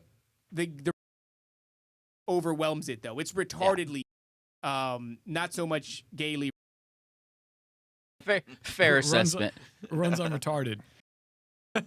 Runs on. No, I just love it. yeah. I love how you guys talk to your followers or whatever you want to call them that way too, just like you would everyone else. You're not like, oh, thank you guys so much, blah, blah, blah. You're like, hey, what's up, retards? The poor people, you get this, blah, blah. Like, just be real with yourself, man. I love that. I love it. Yeah. Authenticity is great. We do like all these people. It's a lot of people with the live events. I don't want to even say this because I like to keep the mystique, but when they show up and they see me in person, they're like often like, oh shit, is he gonna say mean things? I'm never mean to anybody in real I life. thought you were a lesbian when I first saw you in real life. Is this a lesbian? I No, was no like, who childhood is this? trauma. Brought it full circle. Yeah, but I don't know. I just try to like the people come in here, and this is a great spot too. The coffee shop, they'll come in here, and if I'm here, I'll talk to them for however long, about whatever. Yeah, Even yeah. if That's we're the thing busy, is we're it's in like- a it's just- public yeah. venue, so We're not that's hiding. awesome. We're not hiding this shit like at all. And And you get some weird stuff, but that's whatever. I feel like that's part of the job. It's part of whatever we signed up for. So Yeah. I'm actually kind of happy to do it, and I hope people don't get too caught up in the personality. This is me, but this is kind of like also Twitter. What we're presenting. I will say you know. this: you guys are authentic. You're doing your shit in your own way. I No, can you. see that. no, you. No, you, Vince. no, I see it. I see it. You, Vince. Yeah, there is no fake facial expressions and all that bullshit. Yeah, that was a big problem for me too. I don't do well with formalities. I get Yeah. it, like they're necessary. How are you? How's the weather? Stuff Yeah. like that. But like I can see people dying behind their eyes when they're just going through the Where are you from? formalities. Where you're from? I forgot. And it does hurt a little bit. But I will admit these days, because we're in a public place, and fans show up all the time, people that have no idea who we are show up all the time, and you have these conversations in real life. I'm also not super pumped about the so the Nephilim are actually the offspring of fallen. Like it becomes because it's like an uphill battle every time with people who don't get it. So now I think I just don't like to talk to anybody at all. You're in a great job for we're that. glad. Yeah, To Galactic, we're glad again- you were able to get past that dynamic and talk to us today, for sure. To One my more guy thing Galactic, before- One more thing. I just want to say, Vince. we're all good, right? We're good. We're good with Galactic. Oh, why? What's he saying? I don't know. People are saying that he's saying some weird stuff in there, but it's fine. We're I fine. am What a is this? free Is it human this one? If of I the spew, hey dudes, I'm a Christian, and boom, I'm in the. I don't know what that means. I don't know what it means, man. But gracious I of fellow like Christians. I like you, and you got to stop. You gotta calm down, Galactic. You know what he hit us with before? You wouldn't say that shit to my face. Oh, yeah. It's a internet Did you stuff say type that, thing. Galactic? You wouldn't say that to my face. He hates Uh-oh, us he says he deeply. hates you deeply. There we go. Oh, that's all right. We'll figure it out. We're gonna got it. figure it out. Me and you. We're gonna figure I'm it gonna out. follow him. Find Also, him. it's Find crazy. him on Twitter. Yeah, I Boom. know. This is not the first time, and most of these people end up really liking me, Galactic. So That's I how would it stop goes. if I was you. One final thing. You mentioned earlier, like interviews can get a little bit too much, or boring sometimes. Elaborate. Oh, you mean in the sense of like having like a guest on a show and doing interviews? Yeah, sometimes it can get too much. Is it So- depending on the guest, the topic, or? You know what it really is when you come on the show, and sometimes it's fine. It's usually really good for the audience. What's good for the audience isn't always what's good for us. So if you come on the show and you have like a whole ass, what would you call it, like diatribe or spiel. a presentation, and that's kind of a bummer because as you might be able to tell, I can't shut the f- up. Yeah. So I want to just interrupt and ask, but then the problem is you can't get through your presentation if I keep doing that. Yeah. Yeah.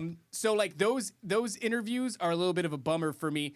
But if you have somebody who's like up and their energy is up and they don't mind getting derailed and they don't mind questions, like yeah, that's a lot of fun for me. I do this because I like to talk. I like to talk to people. I don't like to talk at people or have people talk at me. I like to we're having when we're really doing a interview good, and I think. I don't know. This is advice for anyone who does or wants to do a podcast, but like think about what that person has said before to other people, their material, take them out of it, and make that interview unique. Think of even on the fly. Think of ways that we can go left or right with this to make this not just interesting for the audience, but interesting for you too, and maybe for the other person. And then afterward, we'll always ask if they were having fun. Yeah. Not during the interview, but in general. That's good advice. The way this went was pretty damn awesome because we could sit there and be like, oh, what do you want to talk about? Oh, look at my notes, and we're gonna compare notes, and do all this. It's all bullshit. Like this was awesome. This is raw. This is real. I'll tell you know what. I mean? haven't. I've barely written notes or taken notes in preparation for an interview in a long time. I used to, and then I found that there's just a flow of conversation that we're gonna go this way. is a little bit more fun. Yeah. I used to do that too, and then I found myself completely ignoring them the whole time. So I was like, why do I keep doing this? Because I'm just gonna ignore them and let the conversation go where it goes. So Yeah. I think there was one more super chat I just Yeah. there we go. Guys, in the chat, hurry up with the super chats if you want them. You got a few minutes to do that. Throw them in. Lobster go. Yeah. Oh, Laney's actually our video editor. Hell so yeah, most talented know. video editor in Anytime all of you podcasting. see shorts or any kind of crazy video, that's Laney. So not only do they not pay you, but now you're paying them. You Oh, see how this shit. works? Yeah, You see how they got their slave Why are you trade? fucking paying us, Lee? I, What the I, didn't, hell? I didn't ask him to do that. No, we pay Laney. So Okay. what You do is pay that one. Laney's comment? God bless. This app won't let me say. But you just paid Vince to do it. That's nice. Hey! Well, Good. that's better than typing it, right? I think so. Especially when Yeah. you said in that accent. Yes. Oh, let me just say this. You know why I say it? Because I don't like that they can censor us from inside. Yeah, You know? amen. You know? Yeah, I agree. Like, I'm no racist, but I don't like that I can't say a certain sound without being destroyed. I It's know, I know. ridiculous. I've already gone through that rigmarole. I got doxxed by, I had a boy. tweet that went 20 million viral, and then I got doxxed, and then they found my kid's school, and then they called my kid's school. Like, it was all because, it wasn't even that I said, it was that You said Dayquil. I said Dayquil. I made the word Dayquil trending, and the Whoa. company was like, what the is going on? It's a whole thing to get into. You said the word with Dayquil is what you did. Oh. Is that what I did? Yeah, that's what you did. And see, Like we've that's what said the girl in insinuated. 1 minute 3 times. Do you see Yeah. how it takes off the edge of it? Nigga, nigga, nigga, nigga, nigga. Yeah, well, it gets better. It gets like softer every time. It's a Right? little bit smoother. God, But yeah, you know, there's certain words you can't utter without them. I don't know, trying to dox you and kill you. Or We something need like that. Yeah. to we need to take these words back, it and, back. and neutralize them. Yes, otherwise Yeah. we will lose the game. They're hijacking English words and tainting them with evil shit. Like, you know, we need to take Would you say shit they're back. destroying the English language, Vince? Yes. Like, listen, a lot of great job Christians of that. So, A lot of- the kettle a lot calling of- the pot black, or a lot of Christians gonna hate me for this, but we talked about this before. Lucifer or light bringer, in my book, should not mean something evil. But I have a theory that Satan or whatever has tainted that saying, like light bringer, attached it to its evil self. So if there was a light bringer that is good, that comes and say, hello, I'm the light bringer, everybody Right. will say, that's Satan. So what my point is, I think the evil side, they can do shit like that, associate good shit with bad. So yeah. that So Yeah. Jesus Christ is also referred to as the morning star. Morning Star. and Lucifer is referred to as the morning star. And what I've found over and over again is this spirit, you know, this satanic element, it cannot create. Like God created everything, right? So when people say like numerology is satanic or whatever, it's like, don't get involved in it. The Bible tells you don't get involved in divination and future telling and all this other shit. But these are elements of the reality that we live in. I think the reason that we're called not to interact with them is because that's like giving a baby a shotgun, right? And then absolute power corrupts absolutely. We're just here for 80 years. You start to bend the fabric of reality because you're doing rituals and seances and you're incorporating sacred geometry and all this shit. Number one, it's inviting a whole bunch of spiritual ramifications that you don't understand. But number two, it is real. It's the nature of the reality that we inhabit. They didn't create it though. They just twist it and invert it. You know, so I think that's kind of the thing too, is that spirit is the opposite of creativity. But it's also They co-opt and they steal and they create parasitic relationships and there's versions of that in the spiritual realm. There's versions of that in, you know, let's say Hollywood, where there's a parasitic contract where, you know, the Jews are siphoning off the talent of somebody who has God-given talent. You know, But it's isn't kind of an that- as above, so below principle. Isn't that the obvious evil? Like, this is the very obvious evil. The thing that's going to actually deceive people and be the very dangerous evil is what the Bible mentions. It's like, it's going to be a form of Christianity and it's going to present itself. It's going to be an Antichrist. So it'll appear as. It's never going to be this temple of, you know, the temple of Satan. That's very obvious. The Yeah. Satanic Bible, people are going to look at that and go, yeah, clearly evil. It's a fun LARP. People like to do this, but no one's getting fooled by this. No one's going to lose their soul by claiming this. Well, I a few mean, dummies will. a couple of dummies, but like by and large, no. It's going to look a lot like what Jesus is going to look like. but there's going to be What some if it is deviations. Jesus and you're missing it because you're Well, you thinking better it's read your Bible. Antichrist? And you better know who God is. You better understand his personality because it's going to present itself, and the devil knows the Bible. It's going to present himself exactly like that. So if you're not familiar with your father, the face of your father, when an imposter comes, you're going to follow it. This is the kind of like the entire point of what we've been saying here. The Bible is just the best thing that we have to really figure out the personality of this entity, this thing that is our father. If you don't know, good luck, dog. It's gonna get real crazy too in the next couple. I think next so, couple yeah. of years, like we are at the cusp of it, at the cusp of craziness. And all I can say is I don't know, batten up your hatches, baby, because it's gonna get weird. It's coming. It's coming. All It's coming right. for us. You made a great case for Christianity. I'm not converted, but you made a great case. Say Christ is king, Vince. God is king. How about Okay, fine. We'll It's a take it. fair compromise. It's a compromise. We'll deal with that? it. It's a good compromise. I think God is the Almighty. Oh, I want to say this. Oh shit. At the end of the day, what are we worrying about? Who can with God? Nobody can with God. God I mean, is that's the literally Almighty. in the Bible, dog. God that's says, "Do not be discouraged, for the Lord your God has you in the palm of His hand, goes with you, goes ahead of you to prepare the way." Like over and over again, it's that message. So Who no can worries stand then. against me if God is with me? Yeah, fear not. Awesome. Yeah. So let's That's just it. laugh and curse and have a good time. Let's Have do it. So fun. once But- more, not that Death Squad. everyone doesn't in the chat already know. Tell everyone again where to find you guys and Yes. But don't find Best us. place. Don't watch Well, the show.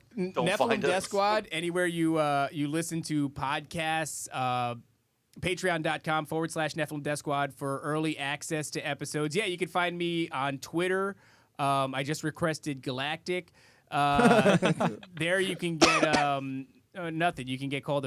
That's pretty much all I do on. That's what I do on that's about Twitter. it on Twitter. But also, we're here at follow 'em. the Standard Coffee Shop in Florida. If you live in Florida, or if you like the show and you want to come visit, and What's his name? Galactic Faggot? I think so. Galactic FAGGOT. But if you want to stop by and kick the shit with us, we've literally had fans show up and be like, "Sit the down, do the show," because they've showed up in the middle of the show. It's the Standard Coffee Shop in Lady Lake, Florida. So come on in through the door and come hang, ask some questions. Maybe we'll give you some little I don't know, swag bags we got hanging around. And what is this? We got 3 tabs we're gonna go through. What is this? This is what? Patreon. This is patreon.com/Nephilim Death Squad. That's where like, so we do, I don't know, 5 episodes a week, probably something like that. A lot of it will go there first. Sometimes it'll be only there until we air it on YouTube later, and sometimes it might be censored. Like this one, I'll probably take down, and we'll do a little bit of editing, Edit out some choice words. and put this back up in a safe manner. But on Patreon, it's going to all be uncensored. You get it there first. You can get tickets to Bohemian Grove there. Discounts off TopLobster.com. Top Lobster. We have Oh, communities. it's coming. and- It's coming. Oh, Top you're gonna do that Lobster one? is next. yeah. I think. I don't know what is this. There it is. There you go. That's my. This is There like, it is. Click on buy tickets. Buy some tickets. Yep, and you can come and see a bunch of awesome content creators. We've not announced the lineup yet, and we're still keeping it under wraps, but it's going to be a good time. Wildwood, Florida. Comedy, conspiracy, Christianity. VIP is sold out immediately, so we just have general admissions for Hell the second day. But yeah, it's going to be a fun time. I mean, Ted, you were at the first one, so you know that was fun. The second one was more fun. This one is going to be. Well, technically the third one, and Ted was at the second one. It's very confusing. Yeah, we were It's at a the little bit second, confusing. we're all confused. No, but yeah, no, that's it was right. an I was awesome there, too. time, and I'm sure it's going to be this time. Oh, it's gonna be dope. Awesome. For sure. And also, there's shirts here, right? Shirts. No, you. No, Shirt. you're a shirt. Yeah, so I draw all these. I'm a graphic designer. Look at the Dan Bongino Yakub one. Yeah, That's a the great Dan one. Bongino's fun. Get your shine box, boy. Go ahead and support your boy. All the funds go directly that's to good. Dan Bongino's vagina surgery. Yeah, Vince, are you going to come to Bohemian Grove, or is Kazakhstan in like a military lockdown or something right now? What's I going on? hope to come to the U.S. Sometime in the future. I would like to come to the USA. I am here for Bohemian Grove. They'd be like, get the out of here. No, dog." no, seriously. I would love to join Ted, Bill, and come to your place and just Yeah. around, you know? Sleep on my couch. Yeah, around a little bit, you know? And then we got this page. What's this? I don't know. There's just more shit. What is You that? can find Oh, us, okay. That's our link tree. It's got all kinds of shit for you to click on. Go ahead and do it. audio, the videos, you know. That's how you can find us everywhere, yeah. Email us. All their shit will be in the description of the video, and it'll be on our site also, uncensored, I may add. We will not be editing it because we have penises. God bless the Jews. Long live the Jews. Yes. We like penises. God bless Deputy Director Dan Bongino. Oh, for sure. Absolutely. Amen. Absolutely. And also, Ted, our shit. Oh yeah. A couple people asked where we want you to go the most is phoneboothpodcast.substack.com because nothing gets taken down there. We can say whatever the we want and they leave it alone. So that's always good. And then go to merch store, buy the Fat Man shirt. Buy the Fat Man shirt. No. If you want to help us out, we got shirts, we got some mugs, we got a bunch of stuff. It'll be up soon, more stuff all the time. Go check it out. Vince, you want to do the fun one? Yeah, and then go to canambullion.com, canambullion.com to get gold, silver, platinum bars and coins and gold. And I always go to the Trump coin, which is always sold out, which sucks because I love me some Trump. He's the best man in the world. Indeed. Yeah, he's the best man in the world. And go when they get their coins, get them. But otherwise, go to canambullion. Yeah, go canambullion.com. This was a fantastic stream. Love you guys. Fantastic.